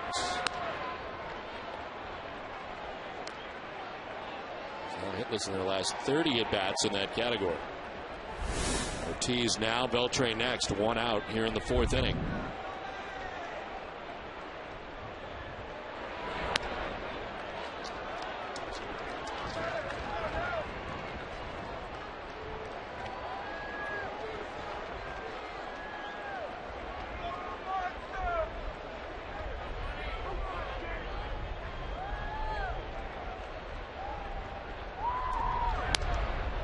Ortiz didn't go, says Ted Barrett, and will take the walk. 3rd walk given up by Niemann.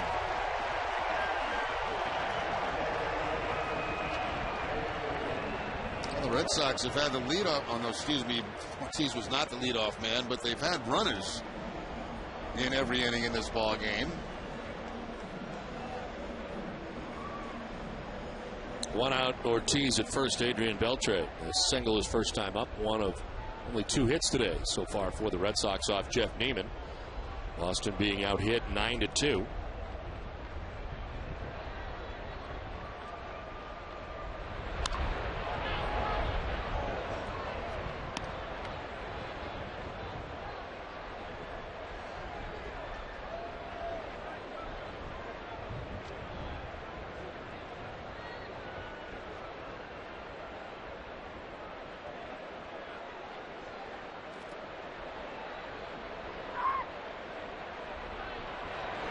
Breaking ball, missing inside, 1-1.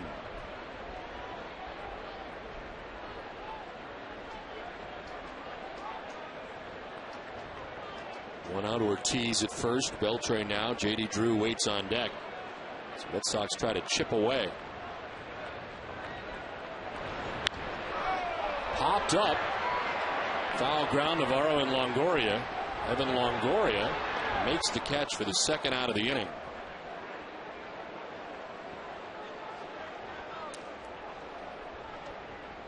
So 2 outs. David Ortiz at first and J.D. Drew coming up.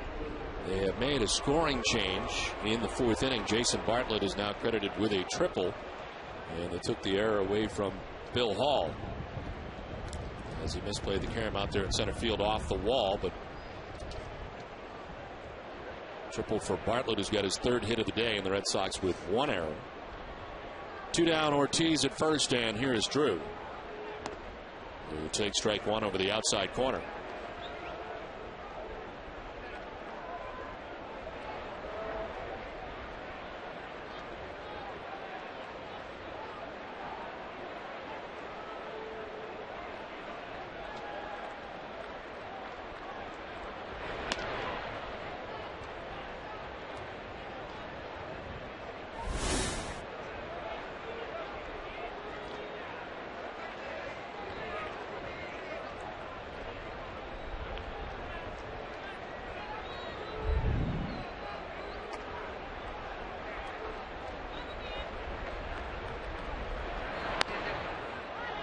Two and 1 to Drew. The Rays have done to the Red Sox today exactly what the Red Sox needed to do. Talked about it in the open. Jump out, get some runs early in this ball game, get some confidence going. It's worked the other way.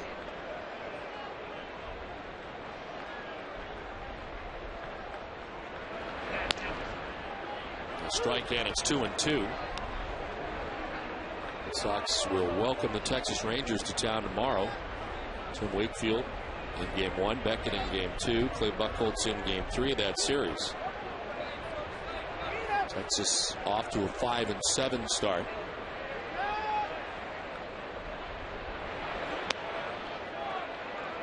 Full count.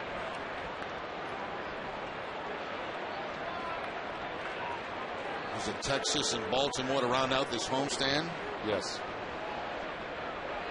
10-game homestand for the Red Sox.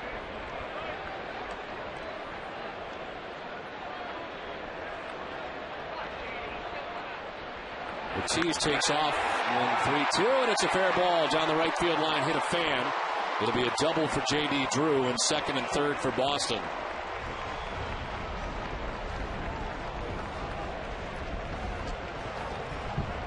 J.D. Drew finally able to elevate a ball, get a ball in the line, and right down that first base line. Fan reaches out. Actually does not. The ball goes a ground rule double, so second and third with 2 outs in the inning. First double for J.D. this season after 30 last year.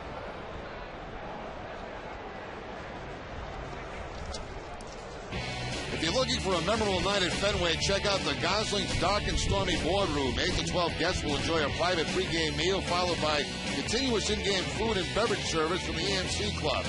Behind home plate, the Dark and Stormy Boardroom is now available. To book, call 617-226-6025 or email premiumseals@redsox.com now.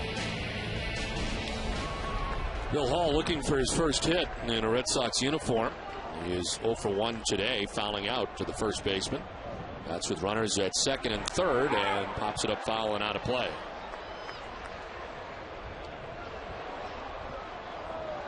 Oh for 9 to begin his Red Sox career.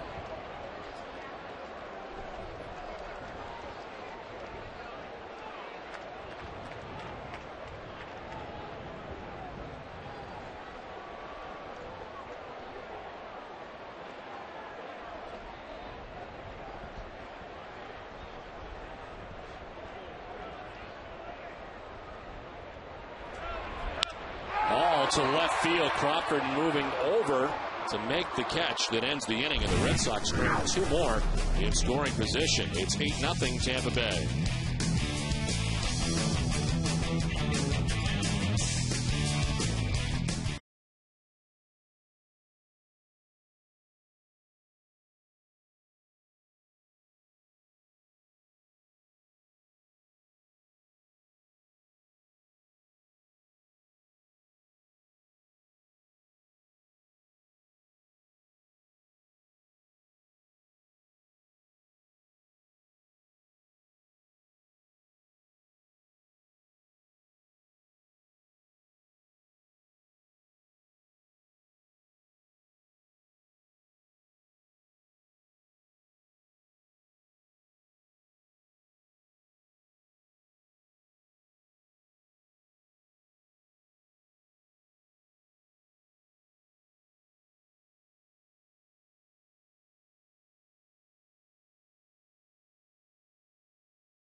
Game apiece. Join Catherine Tappan and Barry Peterson on WB Mason Bruins Face Off Live at 6:30. Well, Mark Savard will be calling in after the game as part of WB Mason's Extra Innings Live, getting ready for that Game 3 tonight from the Garden. It's 8-0 here, Tampa Bay on top, now hitting the Red Sox 9-3 as we play along to the 5th inning.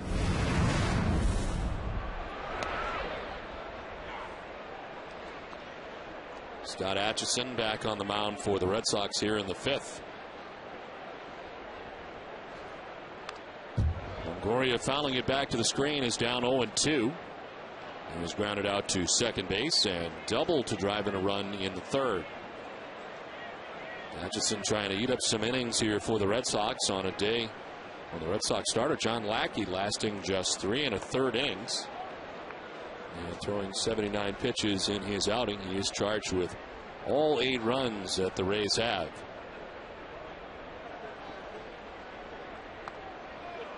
In there for strike 3. And the breaking ball from Atchison, who Picks up his second strikeout, 1 down. Going to strike out to Zobrist in the 4th inning. Now the curveball for the strikeout to Longoria. Kind of a back bender that time. He had Longoria going backwards. 1 down for Carlos Pena.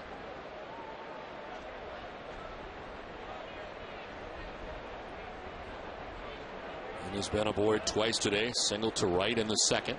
Walked and scored in the 3rd.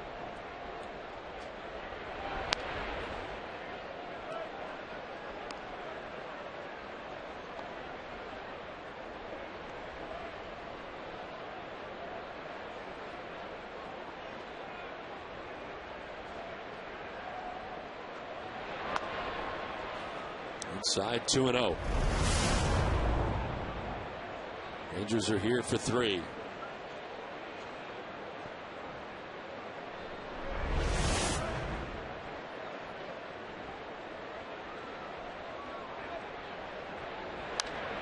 Fly ball to left field. Hermida gets set up on the warning track and makes the catch for the 2nd out of the inning. Red Sox baseball on Nesson is brought to you in part by Eastern Bank, the official bank of the Red Sox television network. Eastern Bank, the best team in banking.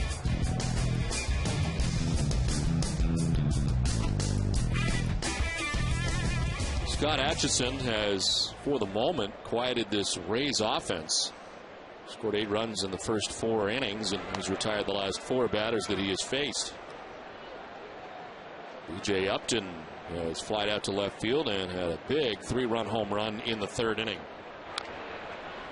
A dribbler down the first baseline. Atchison will apply the tag. That will end the top of the 5th inning. The 1-2-3 inning for Atchison, but an 8-0 Tampa Bay lead.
Red Sox Game Day Live with TC and Peter Gammons before the Red Sox kick off a 3-game set against the Texas Rangers. Peter will take a look at the hot start by Nelson Cruz, and they'll preview Game 4 between the Bruins and Sabres. It's all coming up tomorrow night at 6, only on Nesson.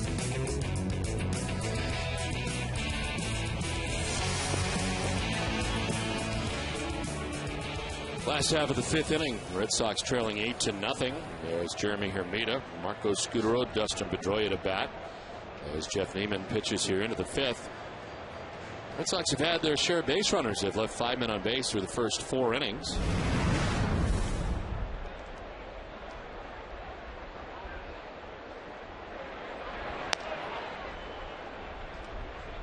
Hermida struck out swinging back in the 2nd inning. One of 3 strikeouts on the day for Jeff Niemann.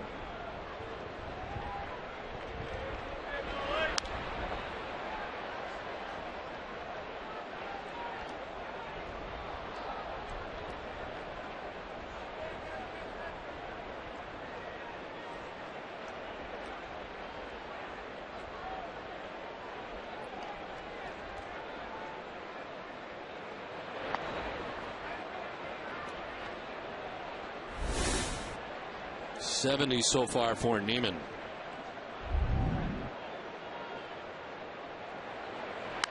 Hermida hits a fly ball out to right field. Ben Zobrist gives way to B.J. Upton. Makes the catch shy of the track for the first out of the fifth.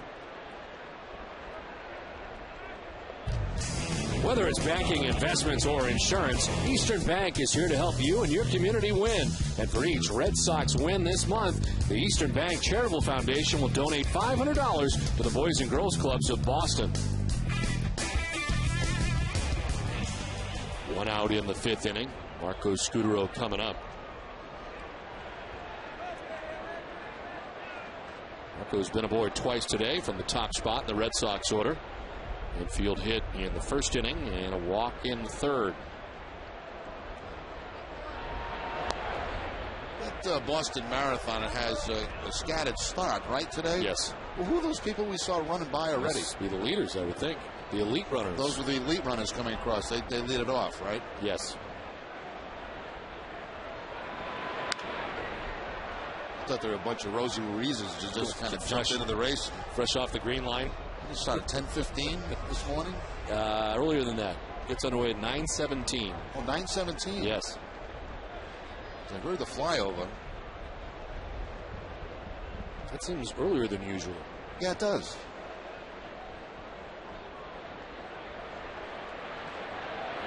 Scudero grounds one to second base. Brignac on to first, 2 down.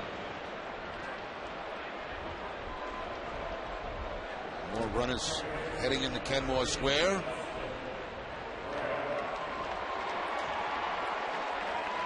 That right there is the 25-mile mark. So if you've made it that far, you've got a pretty good chance of making it all the way. I thought that was you, Don, running by with the sunglasses. 2 down for Dustin Pedroia. Checks one out to deep center field. B.J. Upton back there. Into the triangle to make the catch that ends the inning. 1-2-3 fifth. An 8-0 Tampa Bay lead.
Is going to splat somewhere over in this area. Where's the culprit? Down here? Yep, there he is. Patriots jacket. Boom. On the shoulder. Really unnecessary. One of the highlights. Coors Light Free Cam brought to you by Frost Brewed Coors Light, the world's most refreshing beer. Who thought at the time that it was a mistake? We found out soon after that it was no mistake. No. It was a crime. Pat Burrell leads it off here in the 6th inning. He was singled in the second. He struck out in the third.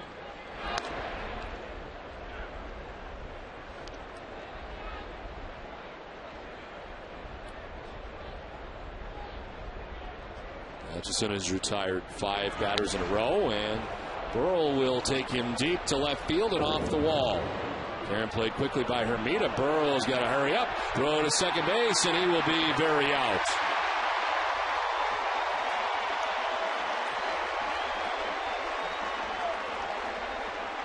Well, we've seen that a couple of times in this series. We saw Adrian Beltre get thrown out at second base. Jeremy Hermida playing it perfectly off the wall. And Pedroia just waiting on Pat Burrell at second base. Those you can take those chances when you're ahead 8-0.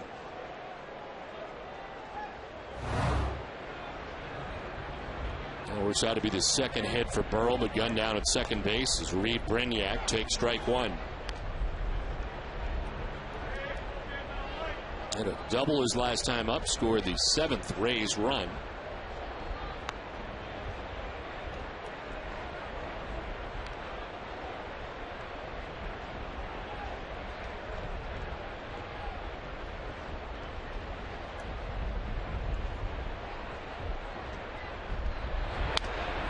On the ground at first base, Youkilis, 2 down.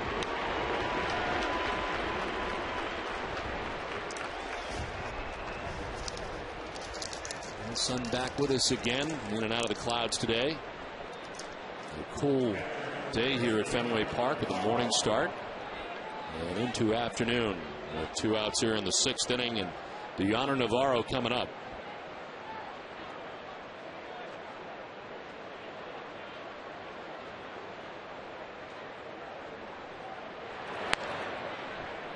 Well, the hardest part to accept, I guess, as part of this stretch for the Red Sox, you're so used to Boston playing so well at home. There they are in the midst of this 10-game homestand, and things are not going well here at Fenway Park. First 2 teams they play at home, the New York Yankees, of course, to open up with, and then the Tampa Bay Rays coming in. That may have something to do with it. Fly ball to shallow left. Hermida coming in and over on a slant to make the grab that ends the inning. 5.5 done from Fenway. It's 8-0 Tampa Bay.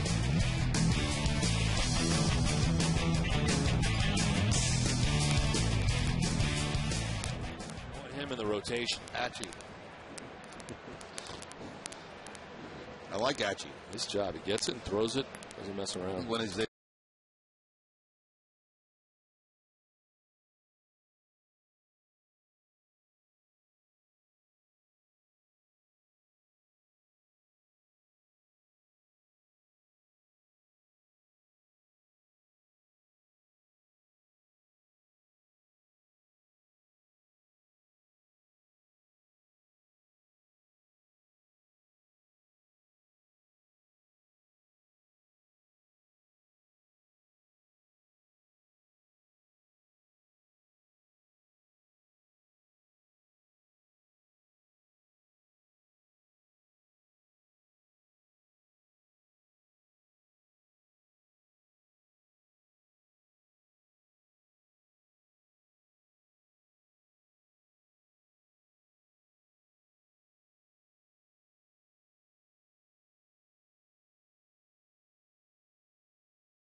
Join the run to home base on May 23rd, a 9K race with Fenway's home plate as the finish line.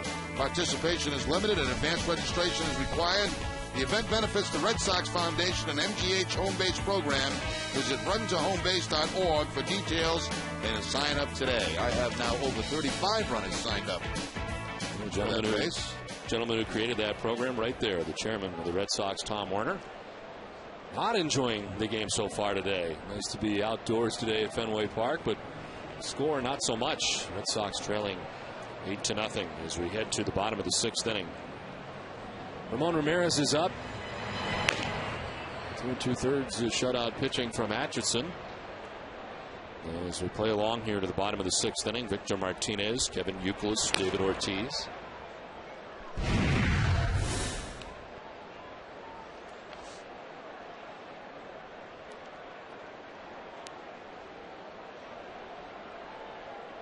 Martinez is flied out and grounded into a double play as he takes ball one from Jeff Niemann.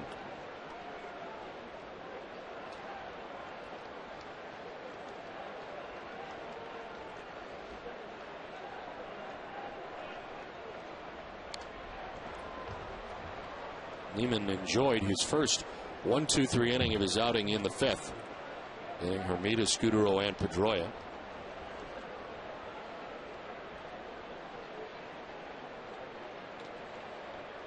The 78th pitch of his outing coming up here to Victor Martinez.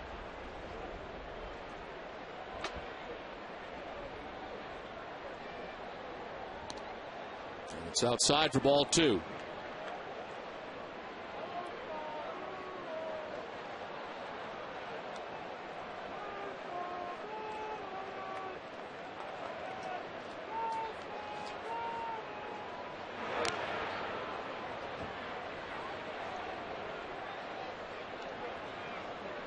Victor Martinez has yet to get the bat going, coming into the game at 224. 0 for 2 so far this afternoon.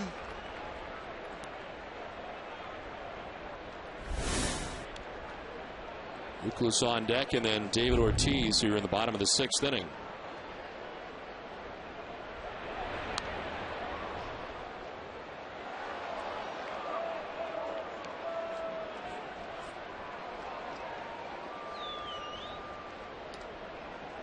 Center fielder B.J. Upton a step or two towards right center. For Victor Martinez to pull.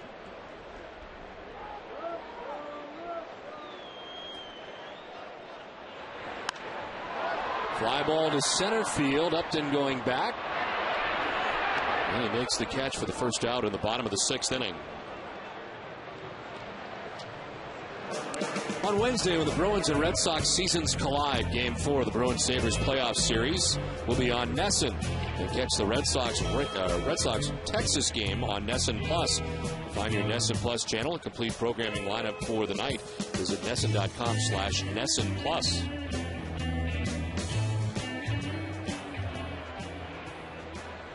One out here in the sixth inning. Kevin Youkilis struck out, fly to right.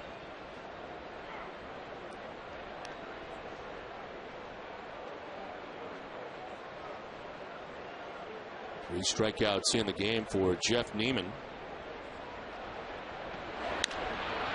To third base, Longoria to his left. And Youkilis retired. He's 0 for 3 today. 2 down in the sixth inning.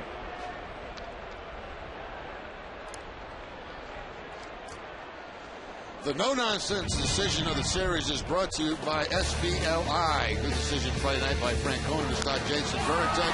Veritek hit his 3rd home run of the year, protecting your family's future with affordable, dependable life insurance from SBLI is the smartest and easiest decision you'll ever make. SBLI, the no-nonsense life insurance company. 2 down, 6 in a row. Retired by Niemann as David Ortiz lifts a fly ball to left field.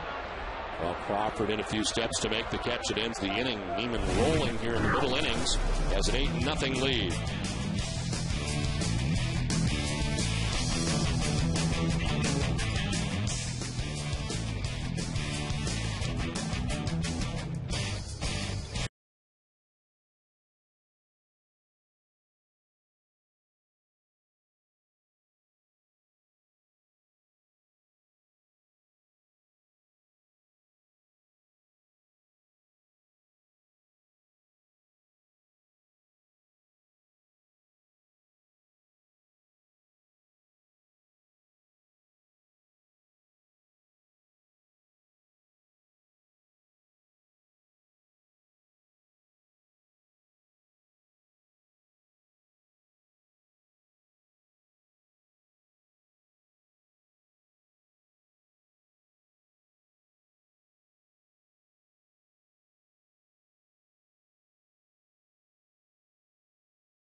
Get a save. CVS Pharmacy will donate $500 to Children's Hospital Boston. CVS Pharmacy is the official pharmacy of the Boston Red Sox. 8-0, Tampa Bay on top of Boston. As we play along here to the top half of the 7th inning, it's the top of the Rays order. Jason Bartlett, Carl Crawford, and Ben Zobrist to bat in the inning. 3 for 3 today is Jason Bartlett. A double, a single, and a triple today for Bartlett. So he is a home run shy of hitting for the cycle. Ramon Ramirez, third Boston pitcher of the day, 6th appearance of the season. He's worked 5 innings. When it's sitting at .318 against Ramon Ramirez.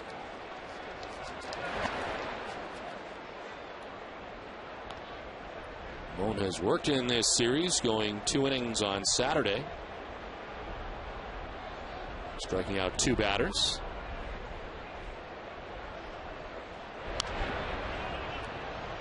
Two and 2 to Jason Bartlett.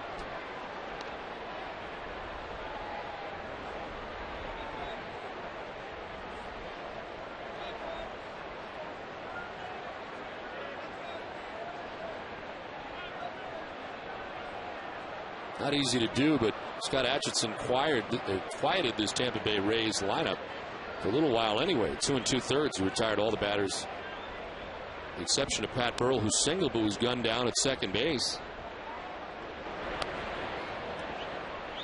Trying to stretch it into a double. Oh, look at that. A takeaway. That was going to make its way back into the stands, but this brave security man took care of that. Going to end up right back on the field, probably. Fly ball, shallow right center. Bill Hall makes the catch for the first out of the 7th. Poor guy stretching down. He's probably pulled every muscle in his body right here. He's just getting the grip on it, and whoa, the takeaway. He didn't even see it coming. No foul either. No foul there at all. It was clean. And it's made its way back into circulation. Looks like fun, doesn't it? It does. We're going to get one in here. Down the exit.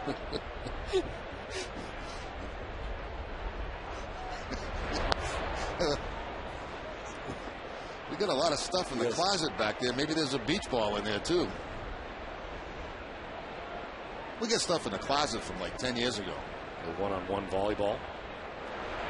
1-0 is missing. 2-0. It's not because we're not excited about the way this game has gone so far here today. I'm not excited about it.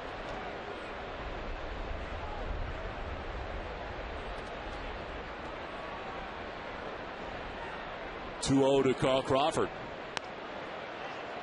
No first strike. 2-1.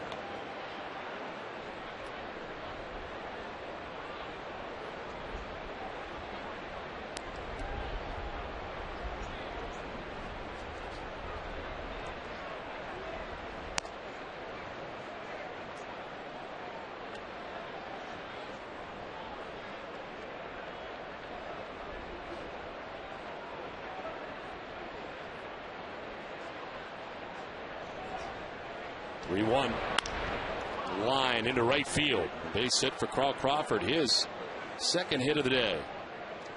2 for 2 afternoon for Crawford. A couple of sacrifices, 1 bunt, 1 fly ball, and a couple of base hits.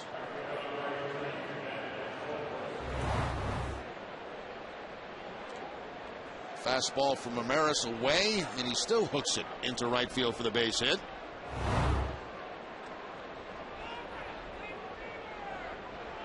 Won't hold Crawford on at first base. Ben Zobrist 0 for 3, does have an RBI.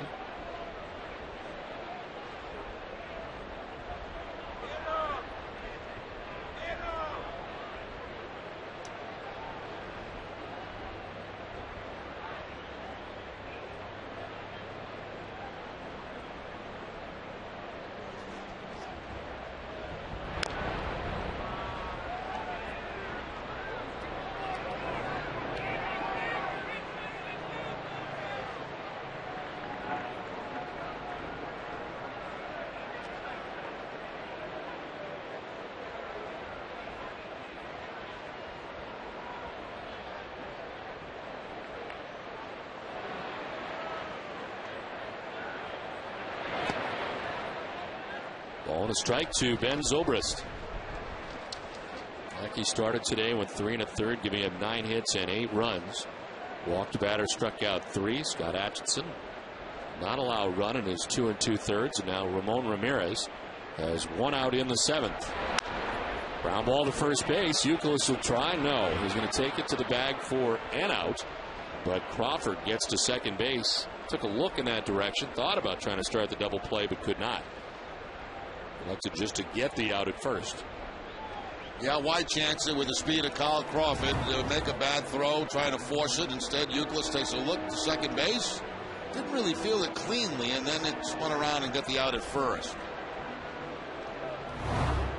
Immediately following the game today, it's W. Mason Extra Innings Live with TC and Peter Gammons. You'll get post-game reaction from John Lackey and Terry Francona from their press room.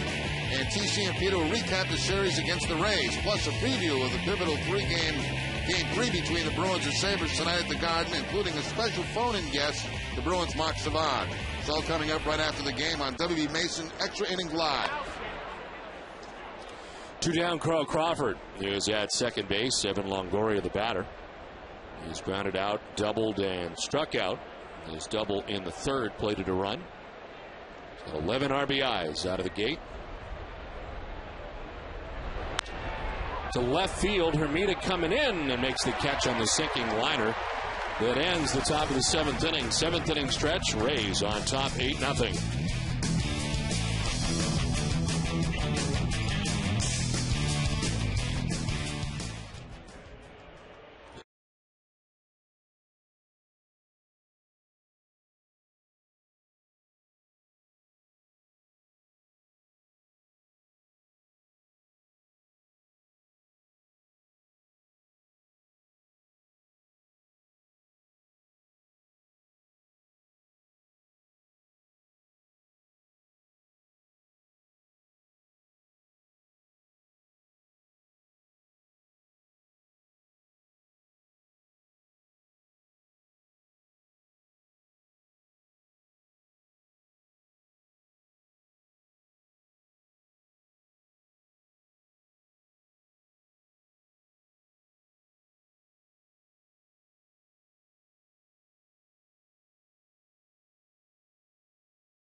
To nothing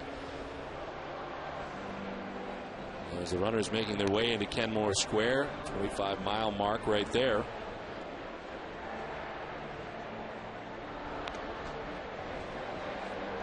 Visit the official online shop of the Boston Red Sox at redsox.com. Browse the largest selection of official gear, including the latest apparel, nostalgic memorabilia, and authentic classics for the whole family. Get your gear from the official source, the redsox.com shop. Accept no substitutes.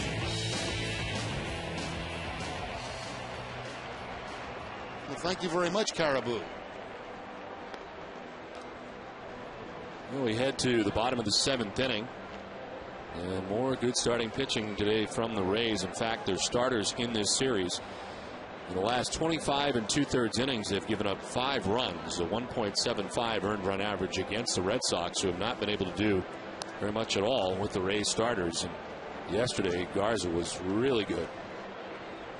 As Niemann has also today. He works into the 7th inning, having retired the last 7 Red Sox that he has faced in a row. Yeah, Niemann's been very good today, Don, but not as good as Garza was yesterday. That was outstanding, I thought, yesterday from Matt Garza. Niemann has only given up 3 hits. Red Sox being out hit 11-3 and trail 8-0 as they bat in the 7th. Adrian Beltre, J.D. Drew, and Bill Hall expected to bat here in the 7th inning.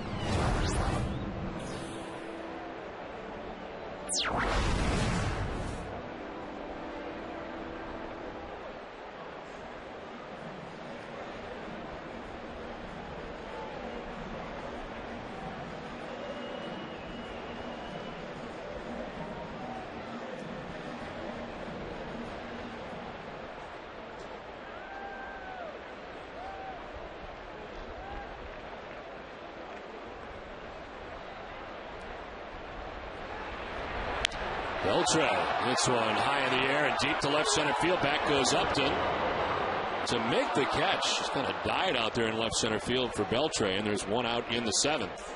Ball left the bat. I'm thinking possibly home run, then maybe off the wall, and not even close.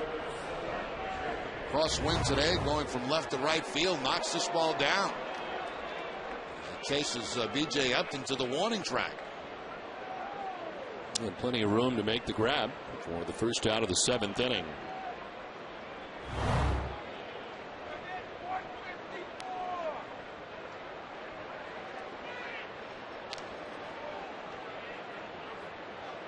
So one down here in the 7th. J.D. Drew coming up. He has been on twice today. Walked in the 2nd inning and doubled in the 4th as one of only 3 Boston hits today.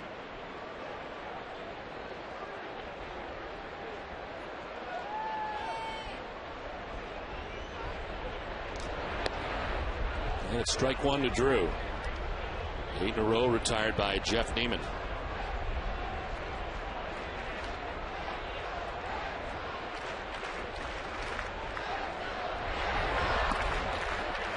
On the corner, and it's 0-2. Line for Niemann.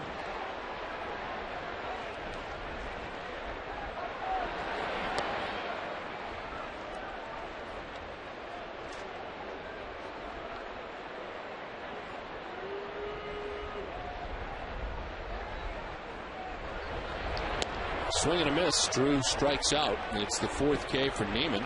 First since the 3rd inning, but there's 2 outs here in the 7th. Niemann goes with the split-fingered fastball to pick up the strikeout against J.D. Drew.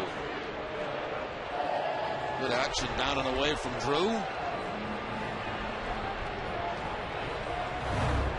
Dunkin' Donuts is in its 11th year of hosting local youth groups and charitable organizations in the Dunkin' Dugout, a special seating section at Fenway Park.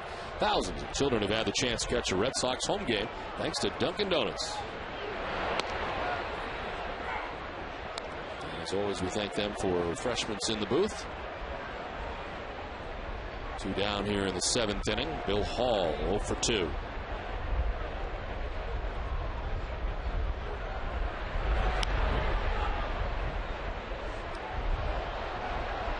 Ball is fouled out to the first baseman, flied out to left. Still looking for his first hit in a Red Sox uniform.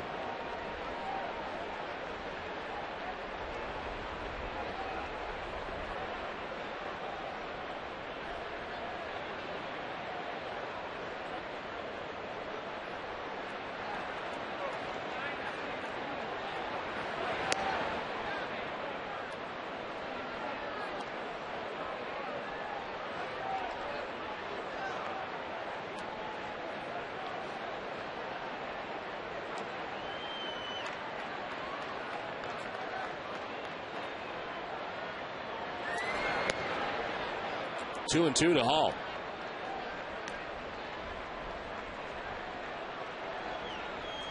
Well, depending on how bad Mike Cameron is, the Red Sox may have to make a move tomorrow. You get an outfielder up here with Jacoby Ellsbury still hurt. Cameron, we don't know about his availability. What about Josh Reddick, who we've seen during the spring and, of course, played here last year? Available outfielders for the Red Sox with the Paw Sox.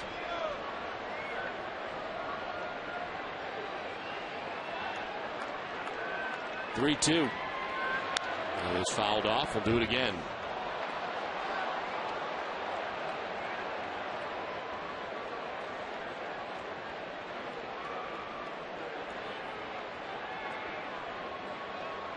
9 in a row retired by Jeff Niemann. He's got 2 outs here in the 7th inning.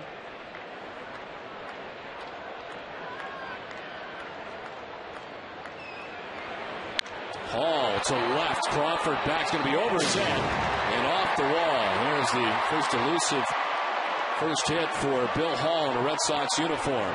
Long single off the scoreboard and left.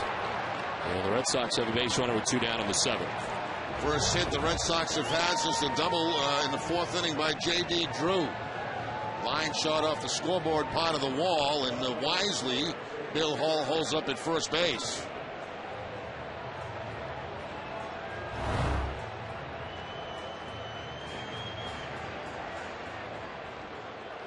So 2 down, Hall at first, and Jeremy Hermida, the batter. Struck out in the 2nd, flied out to center in the 5th.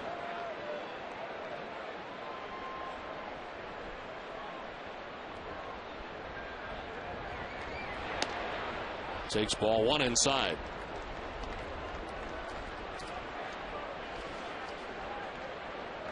First 2 outings for Niemann.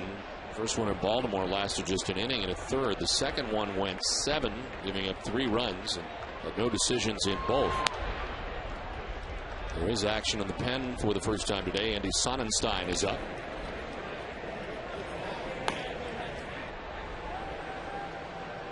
And here comes Jim Hickey, the pitching coach, after Niemann falls behind 2-0.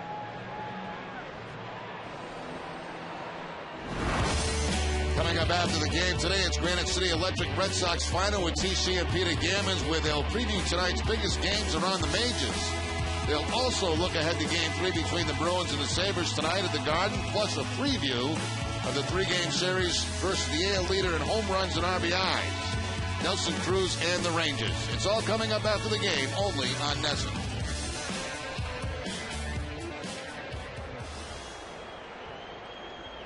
Two down here in the home half of the 7th inning.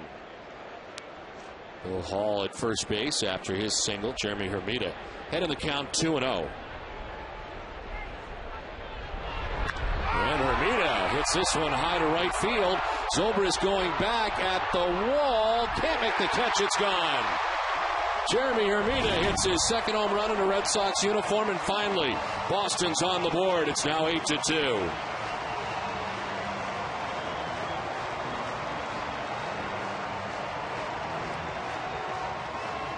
Well, to this point, it was like watching silent movies. And finally, Jeremy Hermida able to put something on the board for the Red Sox. Home run number 2, as Don mentioned, in a Red Sox uniform. Pulling it high and long out to that 380 mark in right field. Hermida's first Fenway Park home run. Zobrist going as far as he could, and the Red Sox have 2 runs.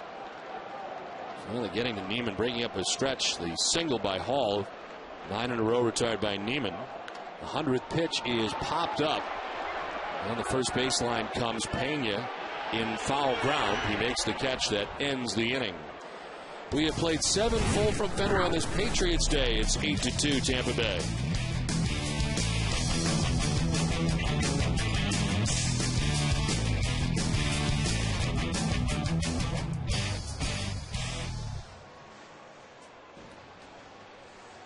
Captain's catching.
I didn't realize I was doing the game.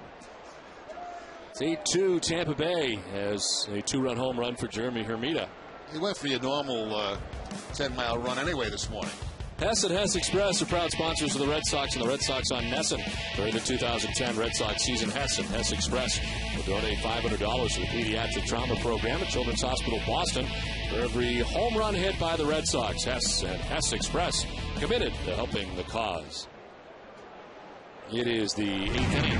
Carlos Pena takes a pitch inside for ball 1. Red Sox have Jason Varitek now doing the catching. Victor Martinez's day is over.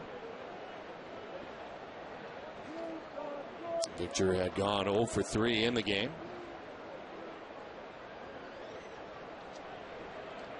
They stack the right side with Carlos Pena at the plate, and he takes, didn't offer, he takes ball 2, should be, I think, 2-0.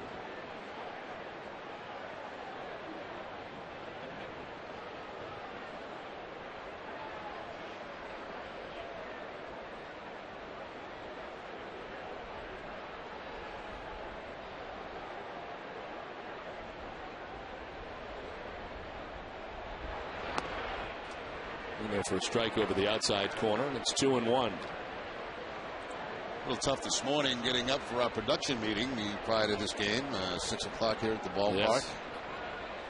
It's earlier and earlier, it seems like every year.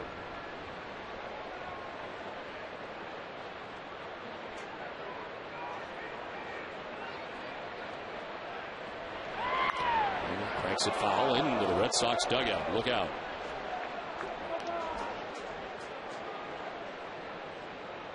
Tim Bogar and John Farrell at the top step.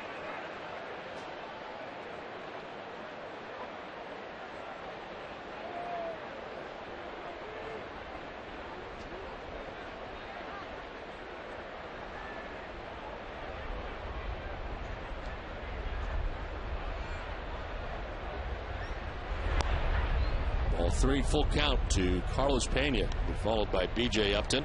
Pat Burrell here in the 8th. Juan Ramirez came into the game in the 7th inning. One shutout inning so far. He gave up base hit to Carl Crawford. His last outing was 2 innings long. His longest outing since May 14th of last year. He went 2 2/3 against the Angels. Grounded right back to Ramirez, who fields and throws for the first out of the 8th.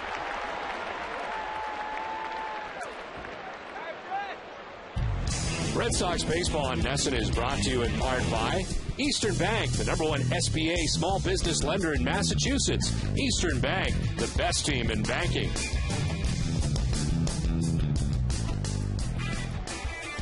One out here in the 8th inning with B.J. Upton coming up. A big 3-run home run back in the 3rd inning. His 4th home run of his 2010 campaign for the Rays. It's all part of a 5-run 3rd for Tampa Bay.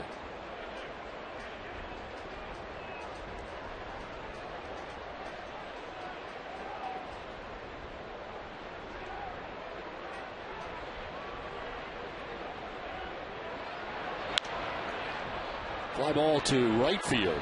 J.D. Drew. And there's 2 down in the 8th. Well, Red Sox relief pitchers have kept the Rays quiet since back in the 4th inning. Most of the damage done early in this ball game by Tampa Bay. Pat Burrell is 2 for 3. He has single to right, struck out, and single to left. 11 total hits on the afternoon and late morning for the Rays.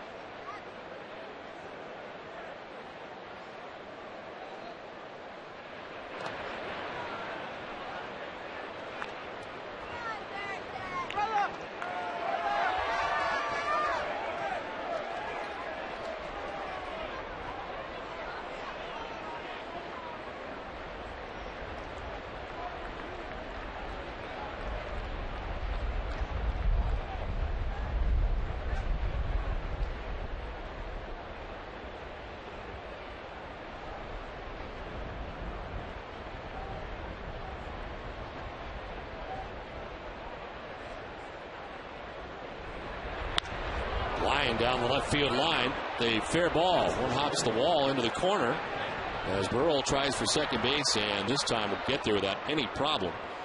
He singled back in the 6th inning, was gunned down, trying to stretch it into a double, but no problem this time, and he's got his 3rd hit of the day. He's had a big series here against the Red Sox. A changeup this time from Ramirez, and Burrell pulling it right down that left field line. So 2 singles and a double now in the ball game for Pat Burrell.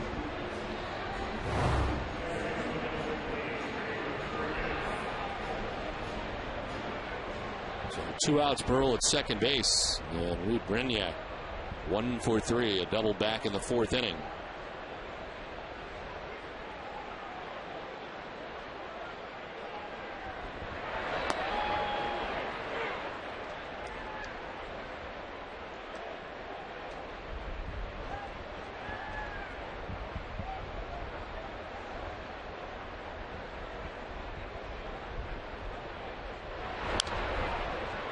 Popped up foul, backing out of play, and Ramon Ramirez is ahead 0-2.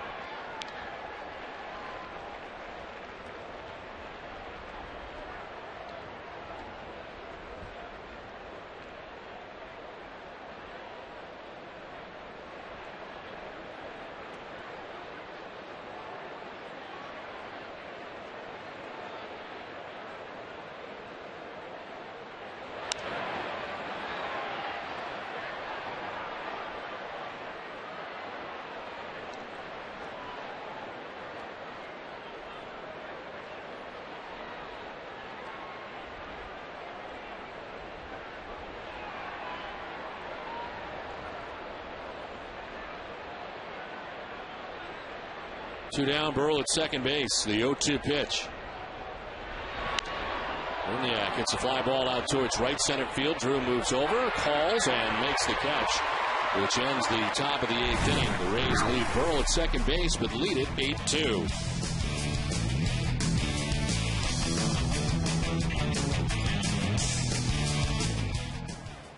Looks like Sonny's coming in.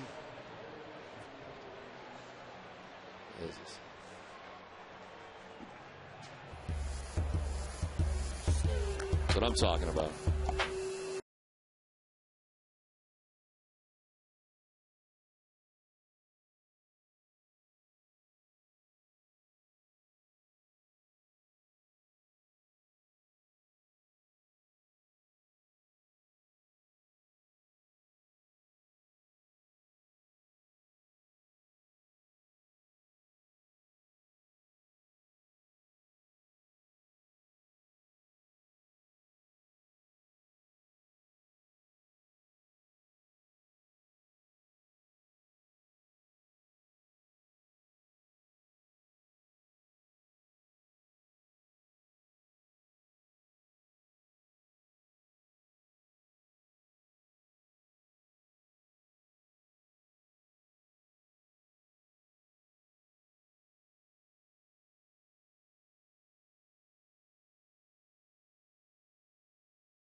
A 5-run third for the Rays, including his 3-run shot into the bullpen.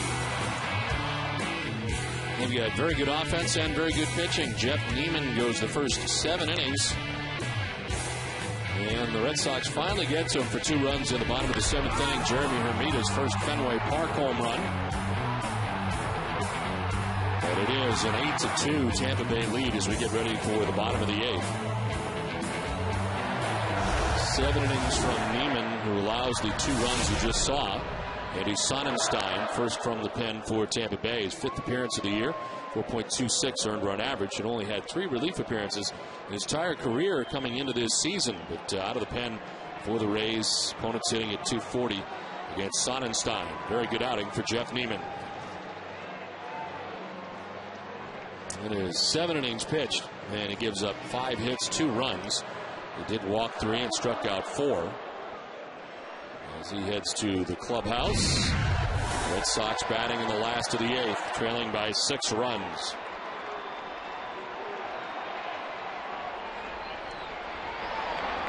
Pedroia takes strike 1. Sacrifice bunt in the first inning for Pedroia. Struck out in the 3rd, flied out to the warning track in center in the 5th.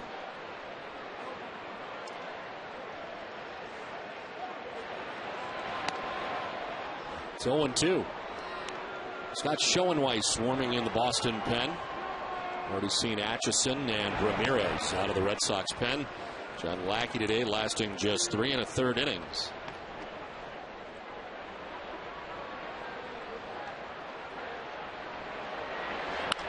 On the ground, right side at Brignac. Pedroia is retired for the first out in the bottom of the 8th. It does seem strange to see Sonnenstein coming out of the bullpen. We've seen him so much as a starter, in particular against the Red Sox, as many games as we play Tampa Bay. 27-year-old, his 4th season with the Rays. 5th appearance in the first 4 games. 2 of those he's worked 2 or more innings. There's just one batter here on Saturday night. Out a 2-run home run to Kevin Youkilis. As Jason Varitek in his first at bat pops it up in the infield, right around the mound. Longoria will give way, and Brignac, coming from second base, makes the catch. Bit of a collision. Everybody wanted to put out on that one. 3 different guys around the baseball. Finally, it's Brignac who makes the play. Seemed to be kind of an unnecessary collision there, as it appeared to be the second baseman's ball the whole way.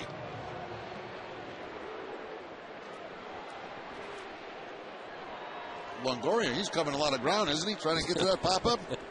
All the way to the right side of the infield from 3rd.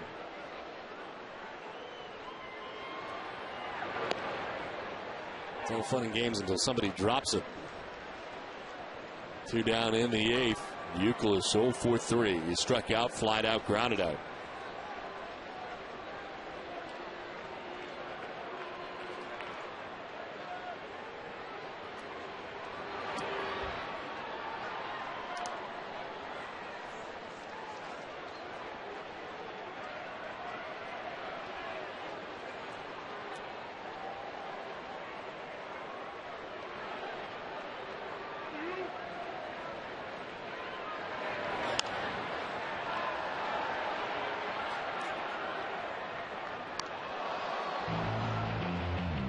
Immediately following the game today, it's WB Mason Extra Innings Live with TC and Peter Gammons. You'll get post-game reaction from John Lackey and Terry Francona from the press room. And TC and Peter will recap the series versus the Rays, plus a preview of pivotal Game 3 between the Bruins and Sabres tonight at the Garden, including a phone-in guest. The Bruins' Mark Savard will be calling in. It's all coming up right after the game on WB Mason Extra Innings Live. 2 down here in the 8th. Kevin Youkilis with a count of 2-2.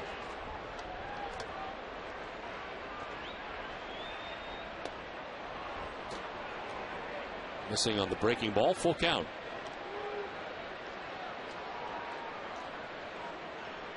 The Bruins looking for that split in Buffalo. They get it and now come home. Hold serve at the Garden.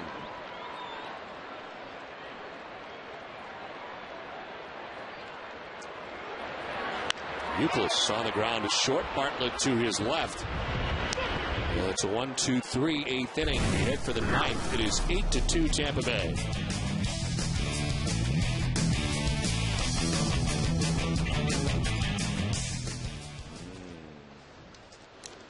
Right.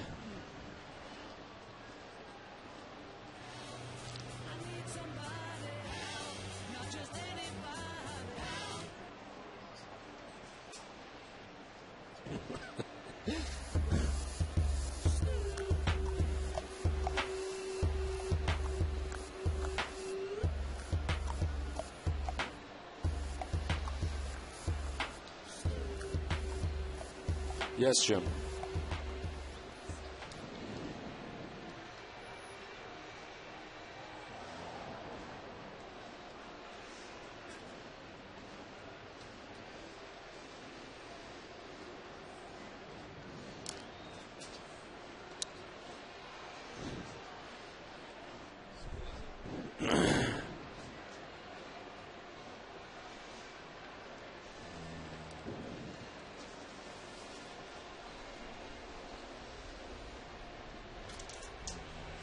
And 2 innings, 2 hits.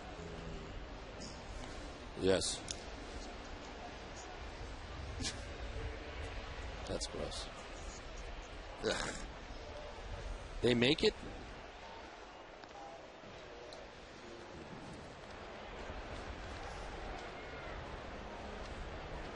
Eight to 2, Tampa has the lead as we go to the top of the 9th. The time now for a look at the road ahead, brought to you by Safeco Insurance. Tomorrow, the Red Sox continue this 10-game homestand by bringing in the Texas Rangers. Boston pitchers will have to deal with 2 of the league's hottest hitters. Nelson Cruz leads the American League in both homers and RBIs, and Vlad Guerrero, in his first season as a Ranger, is hitting .348.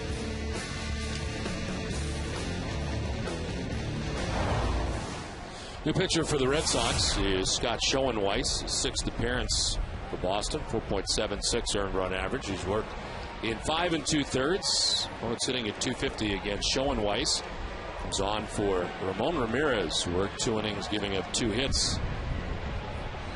No runs. He didn't walk anybody, nor did he strike anybody out. All the runs that the Rays have are charged to the Boston starter today, John Lackey.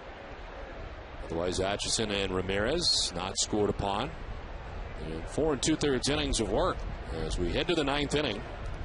And it's Gianna Navarro leads it off against Schoenweiss.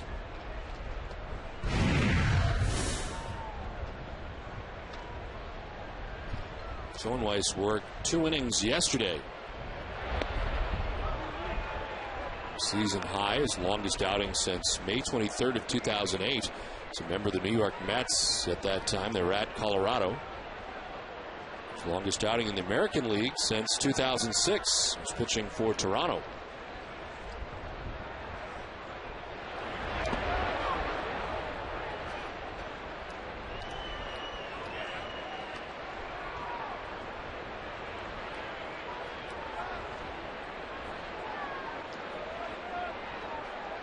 Gianna Navarro 0 for 3 today in the number 9 spot in the Rays order.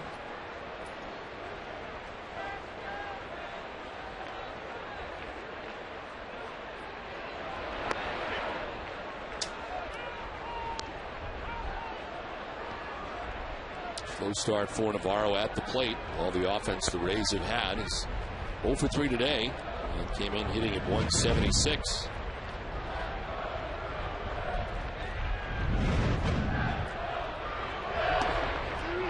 Two and 2.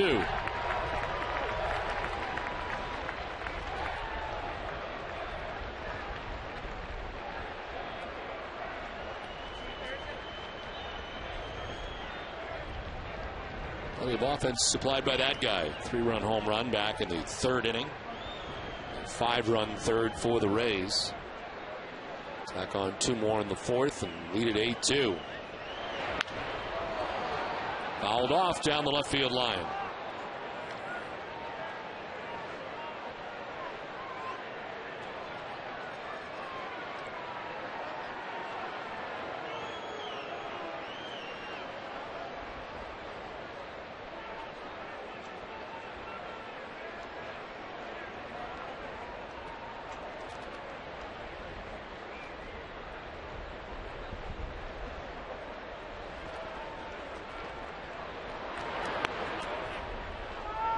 Full count to Navarro. Will be followed by Jason Bartlett. And Carl Crawford here in the top of the 9th.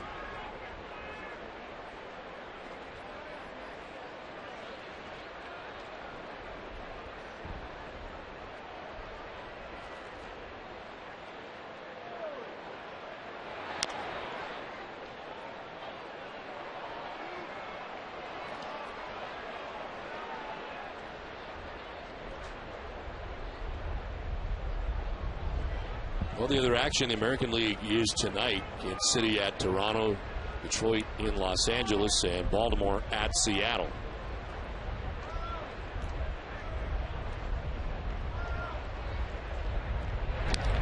All off the end of the bat, fouls it off, stays alive. So Baltimore will have to make that cross-country trip before they come in for next weekend series here at Fenway. Off to a 2-11 start for the Orioles out of the gate.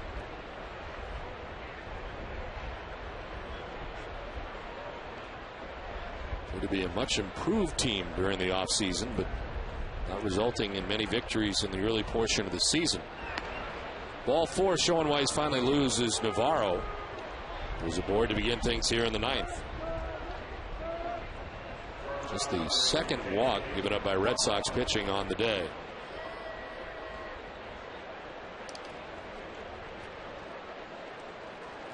They do not hold on Navarro at first base as Jason Bartlett, 3 hits today. He's flied out to center field.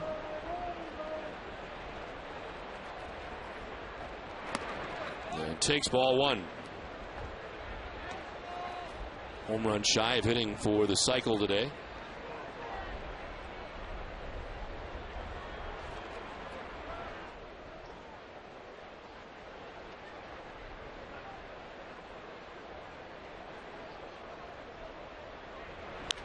On the ground to third base, Beltre fires to second for 1 on to first, not with Bartlett running. Red Sox get the front end in Navarro for the first out of the 9th. Nice play by Beltre, going to that backhand down that third base line, trying to be as quick as possible to Dustin Pedroia, but too much speed, as you mentioned, Don, by Bartlett getting down that line to beat it out. It's about as long a double play as you'll have to try to make.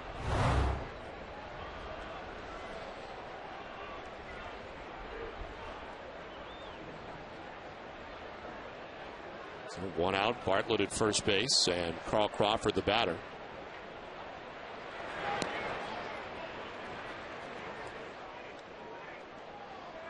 Crawford with 2 singles in the game, 1 in the 3rd, 1 in the 7th.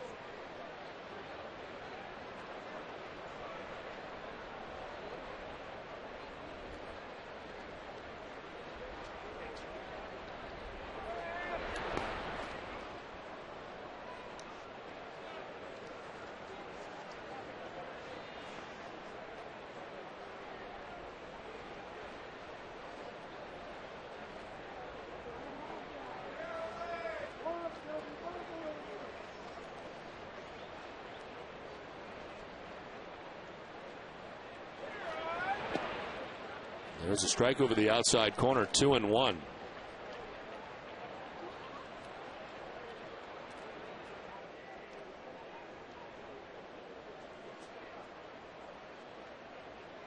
And Zobrist on deck, 1 out in the 9th.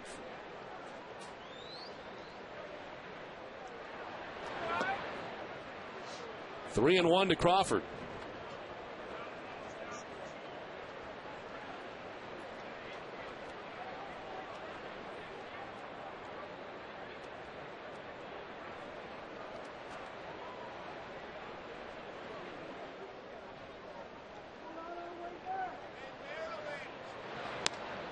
Inside, ball 4, and Crawford down to first base. Second batter out of 3 that Schoenweiss has walked. Red Sox Nation, if you need medical care while at Fenway Park, visit the Beth Israel Deaconess First Aid Stand behind Section 12. Beth Israel Deaconess Medical Center is the official hospital of the Boston Red Sox. Visit them at bidmc.org.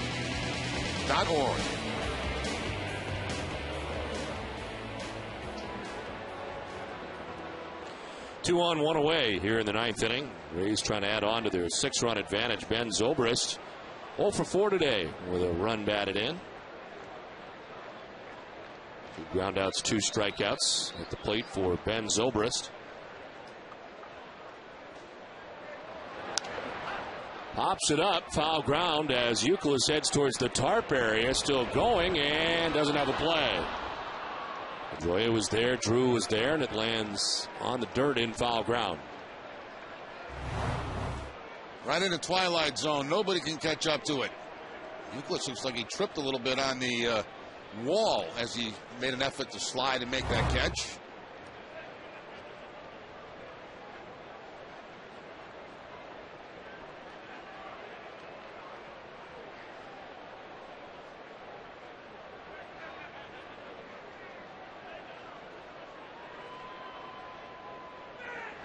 Zobrist lines to right at Drew, who makes the catch for the second out of the inning.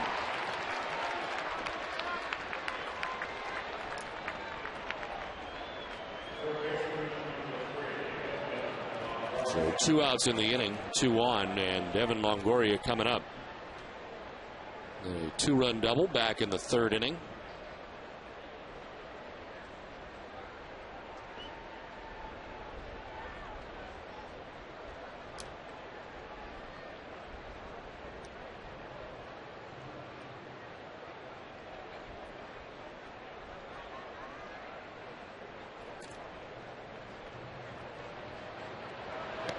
And a swing and a miss for strike 1 for Longoria.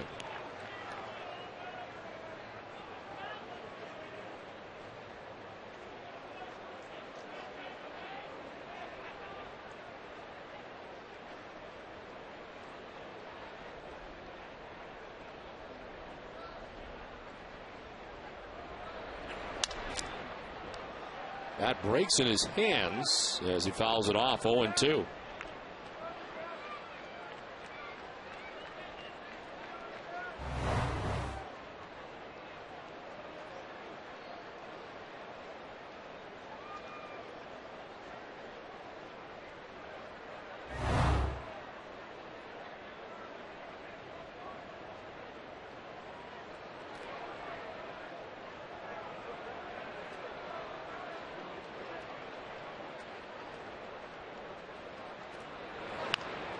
On the ground softly by the mound. Showing why he's running to cover, and the flip to him for the out that ends the inning. Works his way around 2 walks.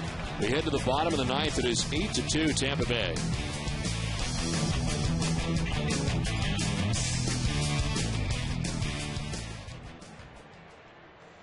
All right.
And by Southwest Airlines.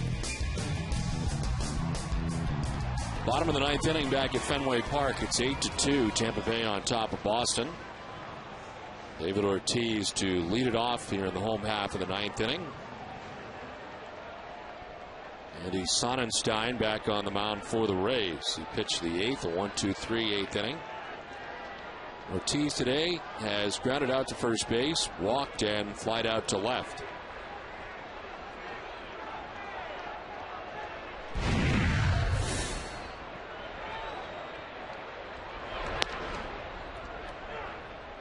Jeff Niemann today for the Rays. Went the first 7 innings, gave up 5 hits, 2 runs, walked 3, struck out 4. And the pitcher of record right now for Tampa Bay, trying to get his first decision of the season.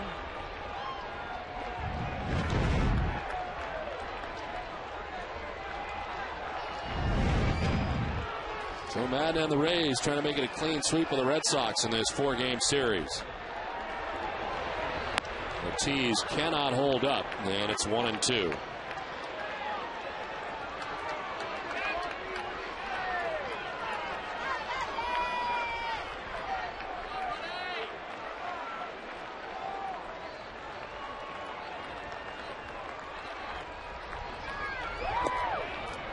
Did he go? No, says Ted Barrett on the breaking ball. 2-2.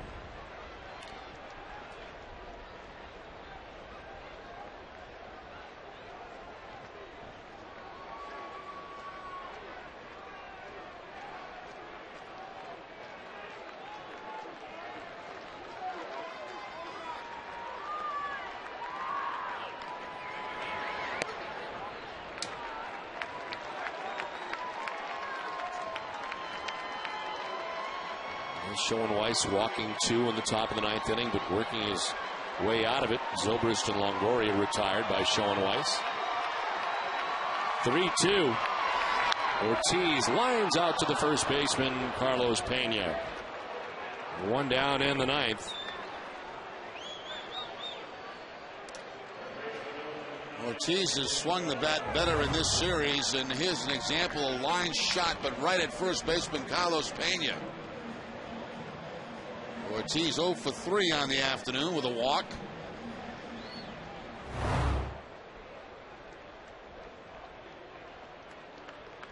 One down in the 9th for Adrian Beltre.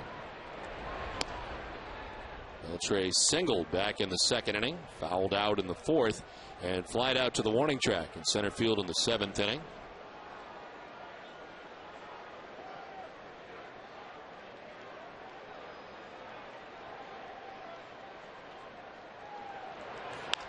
On the ground this time to shortstop. Jason Bartlett collects and throws. 2 down.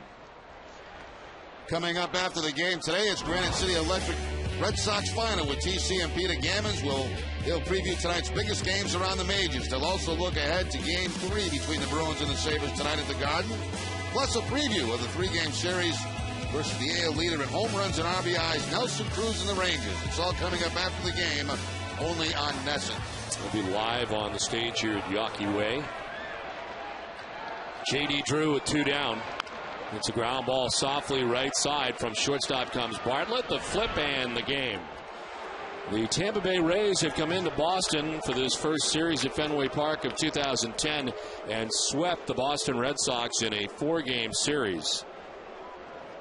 And another tough day today for the Red Sox offense. And Jerry, the Rays did exactly what the Red Sox needed to do. That was score early and often in this one. Well, the Rays certainly sent a message in this series to the Red Sox that right now they are a far superior team than the Boston Red Sox. They just dominated in every single category, and it doesn't get any worse than this. You know, when you can't score runs, everything is bad. The mood's down, as you can see in the Red Sox dugout right now, and nothing to do except come out tomorrow and hope for better results. But right now, not good.